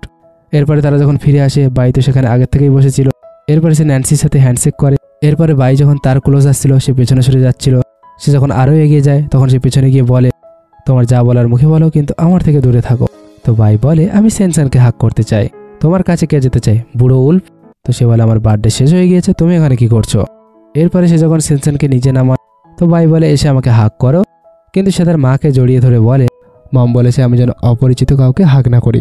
তো সে বলে, কোনো ব্যাপার না, আমরা প্রথমবার দেখা করছি। ন্যান্সি তাদেরকে কথা বলতে বলে সেনসেনকে নিয়ে সেখান থেকে চলে যায়। সেও তার পিছু পিছু যাচ্ছিল, কিন্তু বাই তাকে ধরে আর সে তাড়াতাড়ি নিজেকে ছাড়িয়ে নেয়। আমি চাই না ন্যান্সি আমাদের খারাপ ভাবো। বাই বলে, তার তোমার প্রতি কোনো ফিলিংসই নেই। আচ্ছা ঠিক আছে ঠিক আছে, মজাক করছিলাম, রায়ন আমাদের বিয়ে করাতে চায়, কিন্তু আমি মানা করে দিয়েছি। এরপর সে থেকে বলে, মানুষ শুধুমাত্র কয়েক বছর বাঁচে, আর তাদের বডিও আমাদের থেকে দুর্বল হয়ে থাকে, তো তার আর তোমার রিলেশনশিপ বেশি দিন চলবে না। তখন সেও ভাবে সে কতটা দুর্বল হয়ে পড়ে। তাই তো সে জিজ্ঞাসা করে, অন্য কোনো উপায় আছে যার ফলে সে অনেক দিন পর্যন্ত বেঁচে থাকতে পারবে? তো সে বলে, একটা উপায় আছে, স্নো মাউন্টেনে একটা জিনিস রয়েছে যেটাকে অনেক বছর পর্যন্ত খোঁজার পরেও কেউ খুঁজে পায়নি। আমরা যেহেতু স্নো উল্ফ না, তাই তো আমরা সেখানকার টেম্পারেচার সহ্য করতে পারবো না। স্নো মাউন্টেন থেকে সেই জিনিসটা নিয়ে আসা নরকের থেকে নিয়ে আসার সমান হবে, তাই তো সেটাকে নিয়ে আসা সম্ভব না। তখন সে বলে, যতই অসম্ভব হোক না কেন আমি যাব। তখন সে বলে, আমি ভাবতেও পারিনি যে তুমি তাকে এতটা ভালোবাসতে পারো। তখন মিস্টার গুগেন বলে, তুমি আমার আর ন্যান্সির মধ্যে যেন মিসআন্ডারস্ট্যান্ডিং তৈরি করে দিও না। এরপরে সে সেখান থেকে চলে যায়। সে বলে, তোমার তো আমাকে ধন্যবাদ জানানো উচিত। কিন্তু সে সোজা ন্যান্সির রুমে চলে যায়। সে শুয়েছিল, তার গায়ে ভালো করে চাদর ঢাকিয়ে দেয়। এরপর সে তাকে টাচ করে তার মেমোরি জানার চেষ্টা করছিল। তখন সে জানতে পারে ন্যান্সির ফ্যামিলির লোকেরা তাকে কতটা বিরক্ত করতো, কত বুলি করতো, তার সাথে চাকরের মতো ব্যবহার করতো, এমনকি তাকে রুমের মধ্যে লক করে রাখতো। একবার সে নিজেকে বাঁচানোর জন্য ঘর থেকে পালিয়ে গিয়েছিল। তো সে রাস্তার মধ্যে একটা আহত উল্ফকে পড়ে থাকতে দেখে। তো সে তাকে বলছিল, তোমারও কি ফ্যামিলি নেই? এরপরে সে আহত জায়গাগুলো ঠিক করার চেষ্টা করছিল। এরপরে সে ভাবে, এর মানে আমাকে যে বাঁচিয়েছিল সেই ছোট্ট মেয়েটা আসলে ন্যান্সি ছিল। এ আসলে সেই মেয়েটা যাকে আমি এত বছর ধরে খুঁজে চলেছিলাম, কিন্তু 5 বছর আগে আমাকে ছেড়ে কেন চলে গিয়েছিল। এরপরে সে তার মেমোরি থেকে জানতে পারছিল, সেই ওয়ান নাইট স্ট্যান্ডের পরে ন্যান্সির কাছে কল এসেছিল, তোমার গ্র্যান্ডমা এই দুনিয়াতে আর নেই। তাই তো সে সেখান থেকে পালিয়ে গিয়েছিল। এরপরে সে সমুদ্রে ঝাঁপ মারতে যাচ্ছিল। এতটা জানার পরে সে সেখান থেকে পালিয়ে যায় আর বাইরে এসে কান্না করছিল। আমি তাকে সবসময় ভুল বুঝেছি, তার সাথে কত খারাপ ব্যবহার করেছি। আমার কারণে সে শেষবারের মতো তার গ্র্যান্ডমাকেও দেখতে পায়নি, আর তাকে প্রেগনেন্ট করে তাকে হোমলেস বানিয়ে দিয়েছিলাম। এত বছর ধরে সে এত খারাপ সময় কাটিয়েছে, নিজেকেই মারতে শুরু করে। এসব আমার ভুল ছিল। এরপর সে দরজা খুলে তাকে দেখতে থাকে, কিন্তু সে সবসময় চুপ ছিল। সে একাই সবকিছু সামলেছে আর তার বাচ্চাকে লালন পালন করেছে। এত কষ্ট সহ্য করেও সে নিজেকে এইভাবে টিকিয়ে রেখেছে। তাই তো সে কখনোই কারোর উপর ডিপেন্ড করতে চায় না। আমি কি তার ভালোবাসা পাওয়ার যোগ্য? এরপরে সে উঠে ওয়াশরুমে যাচ্ছিল, তখনই সেনসেন তার বেড থেকে উঠে একটা বক্স উঠিয়ে নেয়। এরপর তাড়াতাড়ি ড্রেসপত্র পরে রেডি হয়ে পড়ে। সে যখন ওয়াশরুম থেকে বাইরে আসে, সে তো রেডি হয়ে গিয়েছিল। এরপর সে তাড়াতাড়ি তার মমকে গিফট দিয়ে দেয়। সে বলে, হ্যাপি বার্থডে। ওদিক থেকে ও ধন্যবাদ জানায়, আগের 5 বছর ধরে তুমি আমার সাথে আছো, তাই তো আমি অনেক খুশি আছি। সে যখন নিচে আসে দেখে হেনরি আর বাই তার জন্য গিফট এনেছিল। তো সে বলে তোমরা কিভাবে জানলে যে আজকের আমার বার্থডে? সেনসেন বলে আমি বলেছিলাম। তারা সবাই তাকে বার্থডে সেলিব্রেট করার কথা বলে। আমরা অনেক বড় একটা কেক অর্ডার করেছি। সে বলে ধন্যবাদ, কিন্তু আমি আমার বার্থডে সেনসেনকে নিয়ে আমি আমার পুরনো ঘরে পালন করতে চাই, তো কেক অর্ডার করার কোনো প্রয়োজন নেই। মিস্টার গুগন কোথায় তাকে বলে দিও। এরপর সে সেনসেনকে নিয়ে সেখান থেকে চলে যায়। সেনসেনকে গাড়িতে বসায় আর নিয়ে চলে যায়। মিস্টার গুগন তাকে উপর থেকে উইন্ডো থেকে দেখছিল। তখন হেনরি এসে বলে মাস্টার তুমি কি সত্যি সত্যি তার সাথে আর দেখা করবে না? গুগন কিছুই বলে না। তখন সে যেতে শুরু করে। সে বলে আমি ওকে ছাড়া থাকতে পারবো না, আমি পাগল হয়ে যাব, আমি জানি সে আমাকে ক্ষমা করে দেবে। এরপরে সে তাড়াতাড়ি যেতে শুরু করে। ওদিকে ন্যান্সি সেনসেনকে সাথে নিয়ে ঘরে চলে আসে। তো সে বলে মম দেখো ঘরে কত পট রয়েছে। তো সে বলে আমরা এখানে অনেক ফুলের গাছ লাগাবো। আরেকটা কথা বলতে ভুলে গেছি, কয়েক মাস পরে আমরা এই নতুন ঘরে চলে আসব। তো সে বলে মম যেখানে যাবে সেনসেনও সেখানে যাবে। এরপর সে তাকে খেলা করার জন্য পাঠিয়ে দেয়। এরপর সে যখন কাঁচরা ফেলার জন্য বাইরে আসে দেখতে পায় মিস্টার গুগন তার কার নিয়ে বাইরে দাঁড়িয়ে আছে। সে তো তাকে দেখে প্রথমে চলে যাচ্ছিল, কিন্তু এরপরে সে থেমে যায়। ও বলে কি হয়েছে? তো সে বলে আমি তোমাকে হ্যাপি বার্থডে উইশ করতে এসেছিলাম। তো ও বলে থ্যাংক ইউ, ভেতরে গিয়ে কথা বলা যাক। তো সে বলে সরি, 5 বছর আগে আমি নেশায় ছিলাম, আমি হোটেলে অপেক্ষা করছিলাম আর তুমি আমার রুমে চলে এসেছিলে। তুমি বারবার আমাকে টাচ করছিলে, তো আমি নিজেকে কন্ট্রোল করতে পারিনি। আর যখন আমার জ্ঞান ফেরে তখন আমাদের মধ্যে ওইসব কিছু হয়ে গিয়েছিল। ছোটবেলা থেকে আমি কোনো মানুষকে পছন্দ করিনি। আমি প্রতিজ্ঞা করেছিলাম কখনো আমার পার্টনার কোনো একজন মানুষ হবে না, কিন্তু যখন আমার জ্ঞান ফেরে তো সেখানে তুমি ছিলে না। আমি তোমাকে খুঁজে বের করার জন্য আমার লোকেদের পাঠিয়েছিলাম। আমার লোকেরা তোমাকে খুঁজে নিয়েছিল, কিন্তু তুমি এমন কথা বলেছিলে যেই কারণে উল্ফ রাজ্যের লোকেরা তোমাকে ভুল বুঝেছিল, আর আমিও তোমাকে ভুল বুঝেছিলাম। আমার মনে হচ্ছিল তুমি পালিয়ে গিয়েছিলে আর তুমি খারাপ একজন মেয়ে। ও বলে সরি। তখন সে বলে তোমার সরি বলার কোনো দরকার নেই। সে তাকে টাচ করতেই চলেছিল, কিন্তু থেমে যায়। তুমি প্লিজ কান্না করো না, এরপর থেকে তোমার যা প্রবলেম হবে সেই সব কিছুর জন্য তোমার সামনে সবসময় আমি থাকবো। আমি কি তোমার জন্য এইটুকু করারও লাইক নই? তুমি যেমন লাইফ কাটাতে চাও, যার সাথে থাকতে চাও, আমি সব সময় তোমাকে হেল্প করে যাব। এরপরে সে দৌড়ে গিয়ে একটা ফাইল নিয়ে আসে। তুমি কি জানো এই দুনিয়াতে টাকা পয়সা সব থেকে বেশি মূল্যবান? এটা হলো তোমার হ্যাপি বার্থডে গিফট, এটাতে তুমি সাইন করে দাও। আমি তোমাকে শুধুমাত্র এইভাবেই সাহায্য করতে পারি। ও তো প্রথমে অনেক মানা করছিল, কিন্তু পরে বলে সেনসেন এখন অনেক ছোট আছে। তো এরপরে সে সাইন করে দেয়। এরপরে সেখানে বৃষ্টি শুরু হয়ে গিয়েছিল, তো সে চলে যাচ্ছিল। ও বলে এখন অনেক জোরে বৃষ্টি হচ্ছে, ভেতরে চলো। স্মাইল করে। তো এরপরে ও ভেতরে চলে যায়, আর তার তো কান দুটো বাইরে বেরিয়ে এসেছিল, কিন্তু দূর থেকে ন্যান্সির ফ্যামিলির লোকেরা তাকে দেখে ফেলেছিল। ও আচ্ছা, আমাদের পেছনে পেছনে ও রিচ ম্যানের সাথে চক্কর চলছে। সেনসেন ভেতরে খেলা করছিল, মমকে দেখে খুশি হচ্ছিল। ঠিক তখনই মিস্টার গুগন সেখানে চলে আসে। তো সে বলে ড্যাডি তুমিও এখানে চলে এসেছো, তোমার কান বেরিয়ে এসেছে। বলতে না বলতে তারও কান বেরিয়ে এসেছিল। ড্যাডি তো পুরো আমার মতোই। ও বলে তুমি নিজেকে রিভিল কেন করছো? তো সে বলে বাকি সবাই যখন করতে পারে আমি কেন করতে পারি না? তো ও বলে হ্যাঁ ভালো দেখাচ্ছে, ওটা শুধুমাত্র তোমার পার্সোনালিটি এমন না, সেটাতেই ফিট হয় না। ও ভাবে কান দুটো থাকলে কত কিউট লাগছে, কতটা সফট সফট লাগছে। সে ভাবে আরে আমি এসব কি ভাবছি। এরপরে সে কিচেনের মধ্যে চলে যায়। মিস্টার গুগন তার ব্লেজার খুলে তো দেখতে পায় তার লেজও বেরিয়ে গেছে। সে তার পাশে এসে বলে তুমি কি এটা টাচ করতে চাও? কিন্তু সে মানা করে দেয়। সে বলে আমি তোমাকে কিচেনে হেল্প করতে পারি। তো ও বলে তুমি বাইরে গিয়ে সেনসেনের সাথে খেলা করো। সে বলে আমি তোমাকে আলু ছাড়ানোতে হেল্প করতে পারি। তো ওর নজর বারবার ওর লেজের উপরে যাচ্ছিল, যা কিনা অটোমেটিক নড়ছিল। এরপরে সে তাকে আলু ছিলতে দেয়, কিন্তু সে তো আলু ছিলতে পারতো না। তো বলে কোনো ব্যাপার না, আমি তোমাকে শিখিয়ে দিচ্ছি। এরপরে হাসতে হাসতে ওকে শেখাচ্ছিল। তো সে বলে তুমি কি আমার মজা ঘোরাচ্ছ? এরপরে ওকে শেখাচ্ছিল আর ও হাসছিল। এরপরে সে বলে আমি তোমার সামনে শুধুমাত্র একটা নর্মাল বিয়ারউলফ যে শুধু তোমাকে পছন্দ করে। পরে যখন সে ঘোরে বারবার তার লেজটা তার গায়ে টাচ হচ্ছিল। সে তো না দেখেই তার লেজটা ধরে ফেলে। পরে জানতে পেরেছিল যে সে তার লেজ ধরেছে। এরপরে মিস্টার গুগন তার দিকে দেখতেই সে দূরে করে দেয় আর বলে সরি সরি, আমি ভুল করে ধরে ফেলেছি। তো সে বলে কোনো ব্যাপার না, তুমি চাইলে আমার কান দুটো টাচ করতে পারো। এরপরে তার সামনে মাথা নিচু করে দেয়। এরপরে ও যখন তার কান দুটো টাচ করছিল অবাক হয়ে ওর দিকে তাকিয়েছিল। এরপরে সে দূরের দিকে চলে যায়। আমি এখন খাবার বানাতে চাই, তুমি বাইরে যাও। এরপরে ও মনে মনে ভাবে কতটা কিউট লাগছিল ওকে। ন্যান্সির আঙ্কেল আন্টি আর কাজিন বাইরে তামাশা করছিল। গেট খোলো, এর ঘরের বাইরে 2 মিলিয়নের কার দাঁড়িয়ে রয়েছে। এত বড় বিন্দাস আছে আর আমাদের মতো রিলেটিভদের ভুলে গিয়েছে। ন্যান্সি বাইরে এসে বলে তামাশা করছো কেন এখানে? এরপরে ভেতর থেকে মিস্টার গুগন বেরিয়ে আসে। তো কাজিন বলে এ তো সত্যি সত্যি অনেক ধনী ব্যক্তি। এরপর সে ন্যান্সিকে ধরে বলে তুমি একে কোথায় পেয়েছো, আমাকেও এর সাথে ইন্ট্রোডিউস করাও। গুগন বলে তোমরা কে? তখন তারা বলে আমি হলাম এর আন্টি আঙ্কেল আর হচ্ছে কাজিন। এরপরে তার সাথে হ্যান্ডশেক করতে শুরু করেছিল, কিন্তু ন্যান্সি তাদেরকে থামিয়ে দেয়। মিস্টার গুগনকে ধরে তাদের থেকে দূরে সরিয়ে দেয়। তখন ওরা সবাই তাকে উল্টোপাল্টা বলতে শুরু করে দিয়ে আমরা তোমাকে লালন পালন করেছি, তোমাকে খাবার দিয়েছি, তাই তুমি এই ঘরটা আমাদেরকে কম্পেনসেশন হিসেবে দিয়ে দাও। ন্যান্সি বলে মিথ্যা কথা বলা না বন্ধ করো, আমি তোমাদের 4 আনা পয়সা পর্যন্ত ব্যবহার করিনি। আমার গ্র্যান্ডমা আমার খেয়াল রাখতো, আর গ্র্যান্ডমা উপরে চলে যেতেই তোমরা আমাকে ঘর থেকে বের করে দিয়েছিলে। কিন্তু তারা সবাই তো ঘরের ভেতরে চলে যাচ্ছিল। কিন্তু মিস্টার গুগন দ্রুত গিয়ে আঙ্কেল আর তার কাজিনের গলা ধরে ফেলে। তার 2 হাত দিয়ে দুজনের গলা ধরে উপরে তুলে নিয়েছিল আর এরপরে নিচে ছুঁড়ে ফেলে দিয়েছিল। এরপরে সে বলে ন্যান্সিকে গুলি করার কথা স্বপ্নেও ভাববে না। তারা খুব ভয় পেয়ে সেখান থেকে পালিয়ে যায়। ন্যান্সি বলে সেনসানকে নিয়ে এখান থেকে তাড়াতাড়ি চলে যেতে হবে। সে বলে এখন সেনসান ঘুমিয়ে আছে, সে ঘুম থেকে উঠে পড়লে আমরা এখান থেকে আবার সেখানে ফিরে চলে যাব। ও হ্যাঁ বলে দেয়। তখন সে ভাবে এখানে কত কিছু সহ্য করেছে। এরপরে সেখানে তারা চিৎকার করেছিল, তখন সেখানে ইয়াহু চলে আসে। তারা বলে তুমি কে? ইয়াহু বলে তোমরা টাকার সাথে সম্পর্ক রাখো। এরপরে তাদের টাকায় ভরা সুটকেস ধরিয়ে দেয়, আর তারা তো ছিল প্রথম থেকেই টাকার লোভী। পরের দৃশ্যে আমরা দেখি মিস্টার গুগেন ন্যান্সি আর সেনসানকে নিয়ে তার ঘরে ফিরে আসে। তখন মিং বলে মাউন্টেনের আশেপাশে কিছু মানুষ এসে চিৎকার করছিল, তারা ট্রেজার হান্টিং করবে আর পুরো ফরেস্টটাকে কেটে ফেলবে। মিস্টার গুগেন বলে ফরেস্ট একটা ন্যাচারাল প্রপার্টি, তো আমাদের উল্পদের সাথে সাথে ওদেরও অধিকার আছে, তাই তাদের অধিকারের উপরে যদি কোনো কিছুকে টাচ করে তা আমরা তো মোটেই তাদেরকে কোনো রকম দয়া দেখাবো না। তার সমস্ত বডিগার্ড ওকে মাস্টার বলে দেয়। হেনরি বলে আমাদের কেয়ারফুল থাকতে হবে। মিস্টার গুগেন বলে কিছুদিনের জন্য সেনসান স্কুলে যাবে না আর তোমার স্ট্রিটে যাওয়ার দরকার নেই। সে ওকেও কেয়ারফুল থাকতে বলে দেয়। রাত্রে উল্পদের আওয়াজ আসছিল, তখনই সেনসানের কান বেরিয়ে আসে। এরপরে সে দৌড়ে যেতে শুরু করেছিল। ন্যান্সি তাকে থামায়, তো সে বলে মমি ড্যাডি আমাকে ডাকছে, ওনার কিছু হয়ে যায়নি তো? তত সময় হেনরি চলে আসে আর বলে মানুষেরা জঙ্গলে বন্দুক নিয়ে অ্যাটাক করে দিয়েছে আর তারা আমাদের উল্প রাজ্যের ওপর গান ফায়ারিং করছে। তুমি এখানে থাকো আর উল্প রাজ্যের বাচ্চাদের খেয়াল রাখো। সমস্ত উল্পদের বাচ্চা সেখানেই ছিল। একটা বাচ্চা বলে আমার ড্যাডি আমাকে ডাকছে, আর সে উল্প রূপে এসে সেখান থেকে পালিয়ে যায়। যদিও ন্যান্সি তাকে থামানোর চেষ্টা করছিল, তো সেনসান বলে মম আমি ওকে ফিরিয়ে আনতে যাচ্ছি। তো সেও তার উল্প রূপ ধারণ করে তাকে নিতে চলে যায়।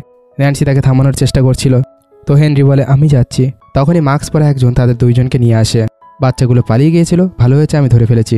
আর ভেতরে এসে বলে এই সমস্ত কিছু উল্প রাজ্যের বাচ্চা। মাস্টার বলেছে আমি যেন এদের সবাইকে নিয়ে যাই আর যেন সুরক্ষিত জায়গায় পৌঁছে দেই।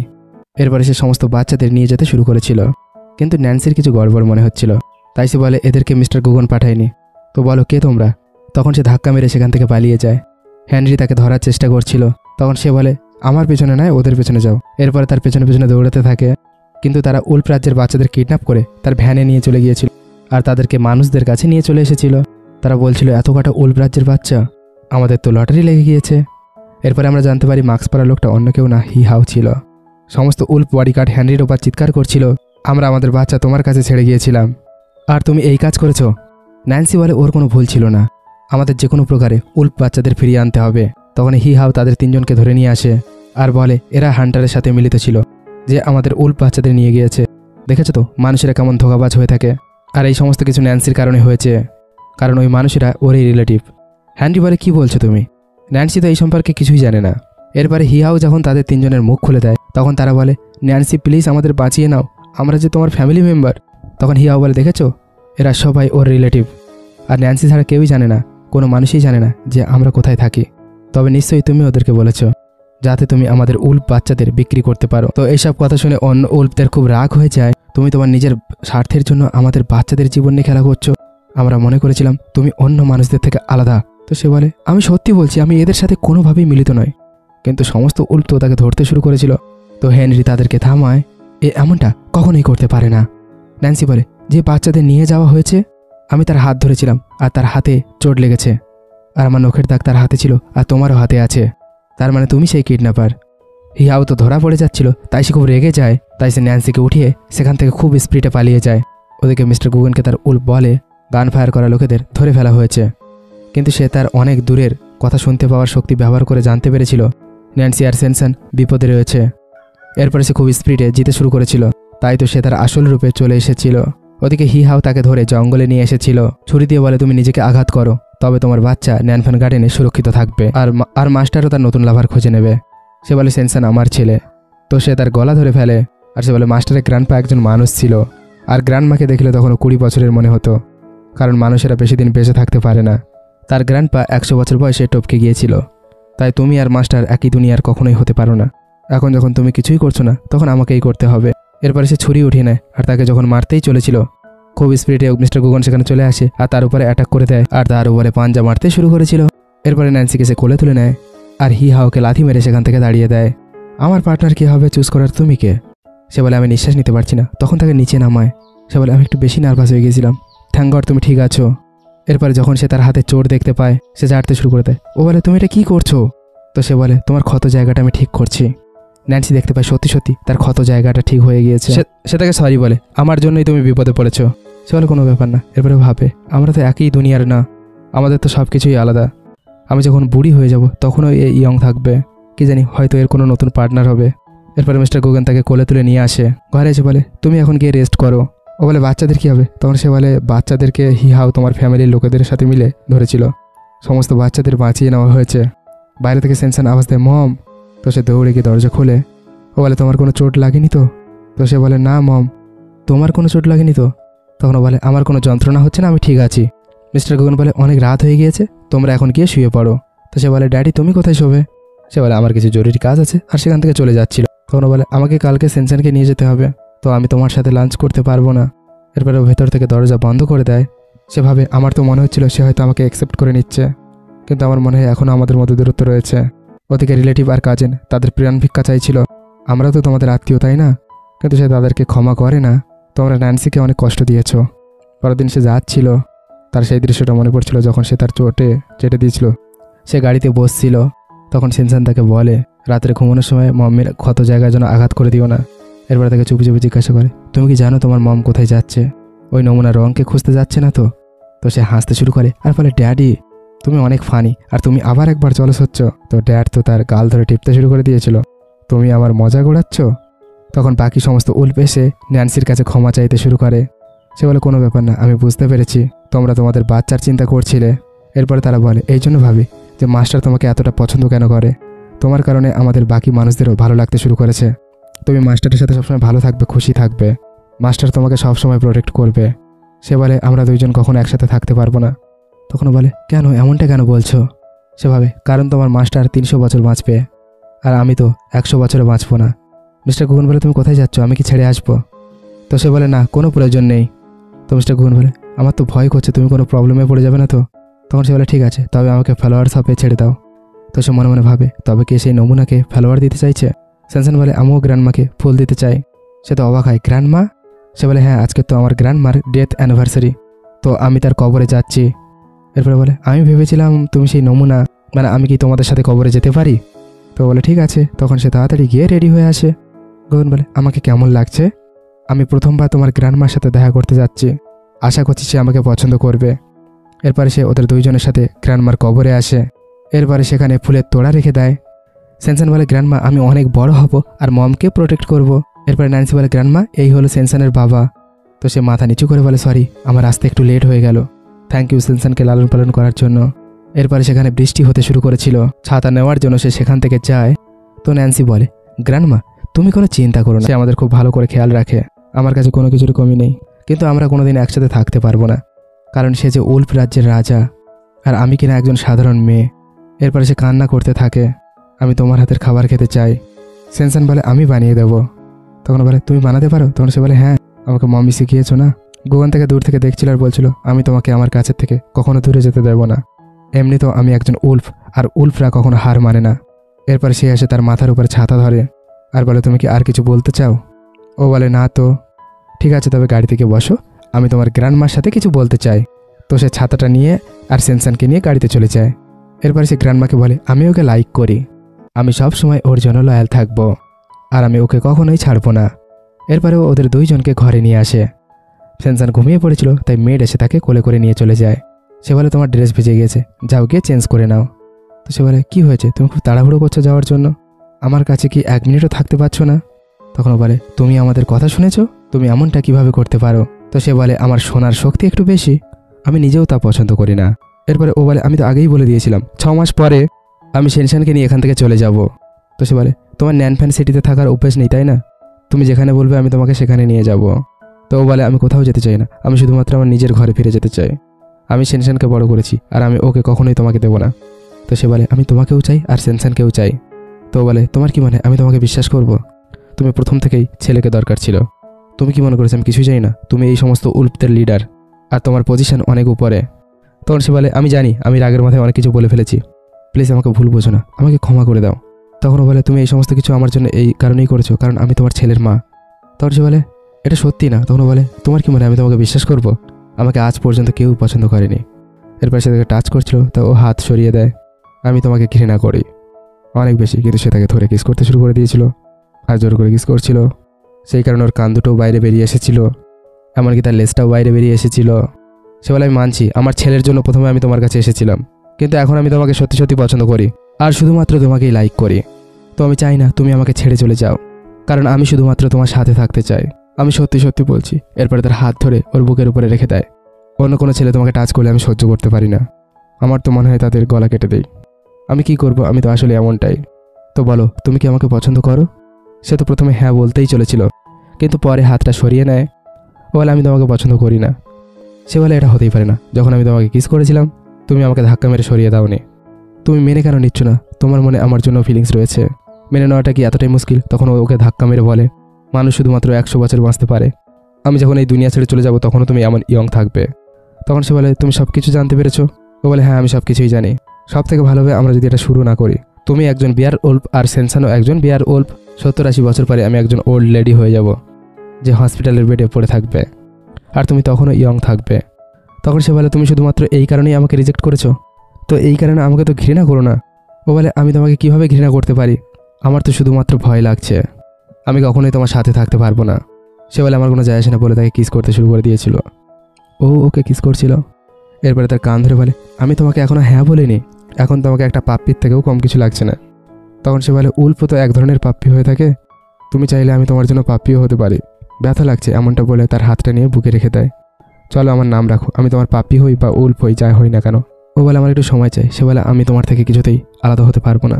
এরপর সে তার চোখ ধরে নিচে নিয়ে আসে আর তার প্যারেন্টসদের সাথে সাক্ষাৎ করিয়ে দেয়। সেভাবে ওর মম ড্যাডকে দেখতে অনেক ইয়ং লাগছে। একটা মেয়ে বলে আমার কী হবে? তখনও বলে এই মেয়েটা হলো ইয়াও। তখনও বলে তুমি আমাকে সিস্টার বলতে পারো। ও বলে আমার আর এর মধ্যে তেমন কোনো কিছুই নেই। তখনই ইয়াও এসে তার হাত ধরে ফেলে। 30 বছরের হয়ে গিয়েছে আর এখনও পর্যন্ত সিঙ্গেল। তোমাকে যদি বিরক্ত করে না তবে আমাদের বলবে, ওর ব্যবস্থা করার জন্য হেল্প করব। এরপরে মম তাকে ধরে নিজের কাছে বসিয়ে নেয়। তোমার হাত কতটা ঠান্ডা হয়ে যাচ্ছে। এরপরে তার জন্য ড্রেস চেয়ে পাঠায়। এরপরে তাকে অনেক গিফট দিতে শুরু করেছিল। মানুষদের জুয়েলারি তোমার অনেক পছন্দ হবে। তখন ও বলে তুমি ভুল ভাবছো, আমি আর মিস্টার গোগেন এখনও কাপেল নই, তো আমি এই গিফটসগুলো নিতে পারবো না। মম তাকে বসিয়ে বলে এটা শুধুমাত্র গ্রিটিং গিফট, এর মানে অন্য কোনো কিছুই নয়। তোমাকে দেখতে তো অনেক সুন্দর, যেমন সোনো মাউন্টেনে সোনো রয়েছে তেমনই দেখতে। মিস্টার গোগেন বলে মম ওকে ভয় দেখিয়ে দিও না। তো মম বলে আমি তো শুধুমাত্র ওর তারিফ করছিলাম। তখন ও বলে আমি তো মানুষ, আর উল্ফরা তো মানুষদের পছন্দ করে না। মম বলে তেমন কোনো কিছুই না, মানুষদের তুলনায় উল্ফরা একটু বেশি দিন বেঁচে থাকে, এই কারণে তুমি আমার ছেলেকে অপছন্দ করছো না তো? সে তো অবাক হয়ে যায়। তখন ইয়াও বলে যদি সিস্টার ইন ল না থাকতো তো ব্রাদার তো 300 বছর পর্যন্ত সিঙ্গেল থাকতো। এরপরে সেনসানকে বলে আসো আমার কাছে, আমি তোমার আন্টি। তখন সে তার বাবার পিছনে গিয়ে লুকিয়ে পড়ে। ড্যাড বলে প্রথমবার দেখা হয়েছে না, একটু সময় দাও। এরপরে মম ড্যাড সেনসানের জন্য টয় নিয়ে এসেছিল, তো সে গ্র্যান্ডপা গ্র্যান্ডমা বলে তাদের কাছে চলে যায়। ইয়াও বলে এটা তো ঠিক হলো না, তোমরা অনেক বেশি চালাকি করেছো, টয় দিয়ে বাচ্চাটাকে নিজেদের দিকে করে নিয়েছো, আর আমাকে বলছো আমি যেন ওর জন্য অপেক্ষা করি। এদিকে ও ভাবছিল ওদের ফ্যামিলি কত ভালো। এরপরে সেনসান মমের কোলে বসে বসে ঘুমিয়ে পড়েছিল, তো মম আর ন্যান্সি তাকে শুয়ে দিতে যাচ্ছিল। ইয়াও বলে এই সেই মেয়েটা যাকে তুমি এত বছর ধরে পছন্দ করো, কিন্তু সে তো তোমাকে কোনো পাত্তাই দিচ্ছে না। সে বলে হ্যাঁ, কিন্তু লাস্টের লাইনটা বলা খুব দরকারি ছিল। ইয়াও বলে তুমি তো আগে মানুষদের ঘৃণা করতে, তাও তো আবার এর কারণে। তখন ও বলে আমি ওকে অনেক বেশি পছন্দ করি, আর এখন আমি মাউন্টেনে যেতে চলেছি, এই কারণে তোমাদেরকে ডেকে পাঠিয়েছি যাতে তোমরা এদের দুইজনের খেয়াল রাখতে পারো। ওরা বলছিল ওই জায়গাটা তো অনেক বেশি ডেঞ্জারাস। তো সে বলে আমি ভেবে নিয়েছি। ড্যাড বলে তোমাকে একদম তোমার গ্র্যান্ড ভাইয়ের মতো মনে হচ্ছে, সেও মন থেকে তোমার গ্র্যান্ডপাকে চুজ করেছিল। এরপরে মম হাসতে হাসতে রুম থেকে বাইরে বেরিয়ে আসে। ওরা বলে কী হয়েছে? মম বলে ভেতরে একটা সারপ্রাইজ রয়েছে। ন্যান্সি ড্রেস ট্রাই করছিল, এটা তো অনেক ছোট মনে হচ্ছে। তখনই মিস্টার গুগন তাকে দেখে ফেলে। সে বলে তোমাকে এই ড্রেসে অনেক সুন্দর দেখাচ্ছে। এরপরে সে তার কাছে যাচ্ছিল, সে তো কন্ট্রোল করতে পারে না। এরপরে তাকে কাঁধে তুলে নেয়, এরপরে তাকে বেডে ফেলে কিস করছিল। ও বলে থামো, তুমি কি করছো? তোমার প্যারেন্টস আর সবাই বাইরে রয়েছে। সে তার হাত ধরে থামিয়ে দেয় আর তাকে কিস করতে থাকে। তখন ও বলে তুমি কি পাগল হয়ে গিয়েছো? এরপরে সে নিজেকে কন্ট্রোল করার জন্য নিজের হাত কামড়াতে শুরু করে। এরপরে সে বলে সরি। উল্ফ যাকে লাইক করে তাকে যদি দেখে তখন সে আর নিজেকে কন্ট্রোল করতে পারে না, আর তার কোলস আসতে শুরু করে দেয়। আমি তোমার সাথে কিছুই করবো না, আমি শুধুমাত্র তোমাকে দেখতে থাকবো। এরপরে ওরা দুইজন বাইরে এসে ব্যালকনি থেকে তারা দেখছিল। এরপরে ও বলে আমি ছোটবেলায় গ্র্যান্ডমার সাথে বসে বসে তারা দেখতাম, আর একবার তো তারা খসে পড়তেও দেখেছিলাম, আর আমি উইশ করেছিলাম। সে বলে তোমার উইশ কি পূরণ হয়েছে? আর তুমি কি চেয়েছিলে? এরপরে অতীতের দৃশ্য দেখানো হয় যেখানে ও তার গ্র্যান্ডমার সাথে তারা দেখছিল। তখন ও উইশ করেছিল আমি আমার গ্র্যাজুয়েশন কমপ্লিট করতে চাই, আর আমি অনেক টাকা ইনকাম করে গ্র্যান্ডমাকে ট্রিপে নিয়ে যেতে চাই। বলে না, আমার উইশ পূরণ হয়নি। এরপরে বলে আমি কি তোমার তারা হতে পারি? আমাকে তোমার উইশগুলো বলো, আমি পূরণ করব। তো সে বলে এখন আমার কোনো উইশ নেই, আমার শুধুমাত্র একটাই উইশ, সেনসান যেন সবসময় ভালো থাকে। এরপরে সে বলে তোমার উইশ অনুযায়ী তুমি যদি আবার একবার কলেজে যেতে পারো। ও বলে না, এমনটা আর হতে পারে না। সে বলে কেন হতে পারে না? তুমি তোমার পড়াশুনো কন্টিনিউ করতেই পারো, অন্য একজনকে তোমার ফুলের দোকানে কাজ করার জন্য রেখে দেবো। ও থ্যাংক ইউ বলে। এরপরে ও চলেই যাচ্ছিল, কিন্তু ফিরে এসে ওকে হাক করে নেয়। তো সেও তাকে হাক করতে শুরু করে দিয়েছিল। এরপর সে বাইরে এসে হেনরিকে বলে ওর খেয়াল রাখবে, আর এখন থেকে ও তোমার বস, ও যা বলবে ওর সমস্ত অর্ডার তুমি মানবে। এরপরে সে তার পুরো গ্যাংয়ের সাথে গাড়িতে বসে পড়ে। ইয়াও বলে মনে হয় আমাদের ফ্যামিলি একটু বেশি রোমান্টিক। যখন ন্যান্সি জানতে পারবে গুগন ওর জন্য এইসব কিছু করছে, তো ওর কি রিয়াকশন হবে। ওদিকে হেনরি এসে তাকে বলে একটা গুড নিউজ আছে, তোমার কলেজের থেকে অফার এসেছে, তুমি আবার একবার স্টাডি করতে পারবে। ও বলে মিস্টার গুগন কোথায়? আমি ওনাকে ধন্যবাদ জানাতে চাই। তো হেনরি বলে সে বিজনেস ট্রিপে চলে গিয়েছে। ও বলে বিজনেস ট্রিপ? আর সে আমাকে বলেও নি।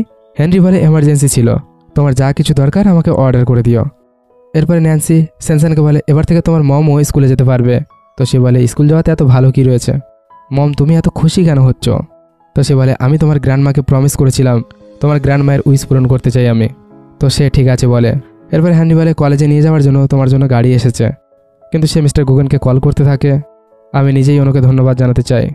হেনরি বলে মনে হয় বস ব্যস্ত আছে কাজে। এরপরে সে ঠিক আছে বলে কলেজে চলে যায়।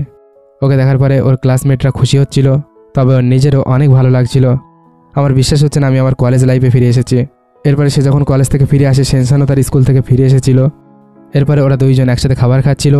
এরপরে সে মিস্টার গুগনের সিটের দিকে তাকিয়েছিল। এরপরে সে কলেজে যেতে থাকে আর বারবার তার মেসেজের অপেক্ষা করছিল। এর সাথে রাত্রে সেনসানের খেয়ালও রাখছিল। সেনসান বলে মম আমি এতদিন ধরে ড্যাডিকে দেখিনি, সে কোথায় গিয়েছে? ও বলে আমিও জানি না, মনে হয় ড্যাডি কোনো প্রবলেম সলভ করতে গিয়েছে। আর মনে মনে ভাবে তার হয়তো আমার জন্য ইন্টারেস্ট শেষ হয়ে গিয়েছে, সে হয়তো তার পুরনো জীবনে ফিরে গিয়েছে। এরপরে সে নিজের জিনিসপত্র প্যাক করছিল, তখনই হেনরি দৌড়ে দৌড়ে আসে আর বলে 6 মাস পূরণ হয়ে গেছে, যেমন কথা ছিল তেমন কথা অনুযায়ী আমি সেনসানকে নিয়ে এখান থেকে চলে যাচ্ছি। আর সে হেনরিকে বলে তুমি বলতে পারবে সে কবে ফিরে আসবে? হেনরি কিছুই বলে না। তখন সে বলে কোনো ব্যাপার না, আমি বুঝতে পেরেছি। এরপরে সে ব্যাগ প্যাক করে সেনসানকে নিয়ে চলে যাচ্ছিল। হেনরি ভাবে যদি ইয়ং লেডি চলে যায়, মাস্টার এসে সবার আগে আমার কাজ শেষ করে দেবে। এরপরে সে দৌড়ে গিয়ে তাদেরকে থামায়। তখন ইয়াও এসে বলে তুমি কোথাও যেতে পারবে না, আমরা যদি ওকে এখন না বলি তো কবে বলবো? মিস্টার গুগন তোমাদের দুজনকে পাগলের মতো ভালোবাসে, আর তোমাদের কারণে সে সেখানে গিয়েছে। ও বলে এর মানেটা কি? ওদিকে আমরা দেখতে পাই মিস্টার গুগন স্নো মাউন্টেনে সোনো উল্ফদের সাথে ফাইট করছিল। সে যে সেখানে কতদিন ছিল তা তার দাড়ি দেখে বোঝা যাচ্ছিল। এরপরে তারা ফাইট জিতে যায় আর সেখান থেকে স্নো নিয়ে নেয়, কিন্তু ঠান্ডার কারণে তাদের অবস্থা খারাপ হয়ে যাচ্ছিল, কারণ তারা যে স্নো উল্ফ ছিল না, তাই তো তারা বেশি সময় সেখানে সার্ভাইভ করতে পারবে না। তখনই সেখানে ইয়াও কার নিয়ে চলে আসে আর বলে দেখো আমি কাকে নিয়ে এসেছি। ওদিকে ন্যান্সি তার সাথে এসেছিল। তো ইয়াও বলে এ নিজের জীবনে ঝুঁকি নিয়ে তোমার কারণে এখানে এসেছে। যখনই সে তাকে স্নোফল দিতে চলেছিল, তখনই সেখানে মাউন্টেনে ধস নামতে শুরু করে আর সমস্ত লোকেরা দৌড়াতে শুরু করেছিল। আর সে ন্যান্সিকে বাঁচানোর জন্য অন্যদিকে ধাক্কা দিয়ে দিয়েছিল, কিন্তু সে নিজে আহত হয়ে গিয়েছিল। ন্যান্সি তো কান্না করছিল আর পাগলের মতো তাকে খুঁজে চলেছিল। কিন্তু মিস্টার গুগন বলে কোথায় দেখছো, আমি তো এখানে আছি, আমি যে বিয়ার উল্ফদের লিডার, আমি এত সহজে মরতে পারি না, তুমি আমাকে আন্ডার এস্টিমেট করেছো। এরপরে সে তাকে হাক করে নেয়। তুমি কি জানো আমি কত ভয় পেয়ে গিয়েছিলাম? ও বলে তোমার কত চোট লেগেছে? এরপরে সে বলে আমি শুতে চাইছি। ও তো ওকে শুতে মানা করছিল, কিন্তু তখনই তার চোখ বন্ধ হয়ে যায়। তো ন্যান্সি তো খুব কান্না করছিল, গ্র্যান্ডমায়ের মতো এও আমাকে ছেড়ে চলে যাচ্ছে। এরপরে ন্যান্সি ওকে কিস করতে শুরু করে দেয়। মিস্টার গুগনের চোখ খুলে যায়। এরপরে সে তার কান আর লেজে হাত বোলাচ্ছিল।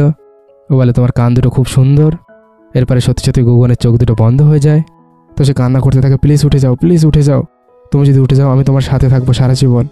ইয়া এসে বলে বোকা মেয়ে কান্না করো না, ও এখনও মরেনি।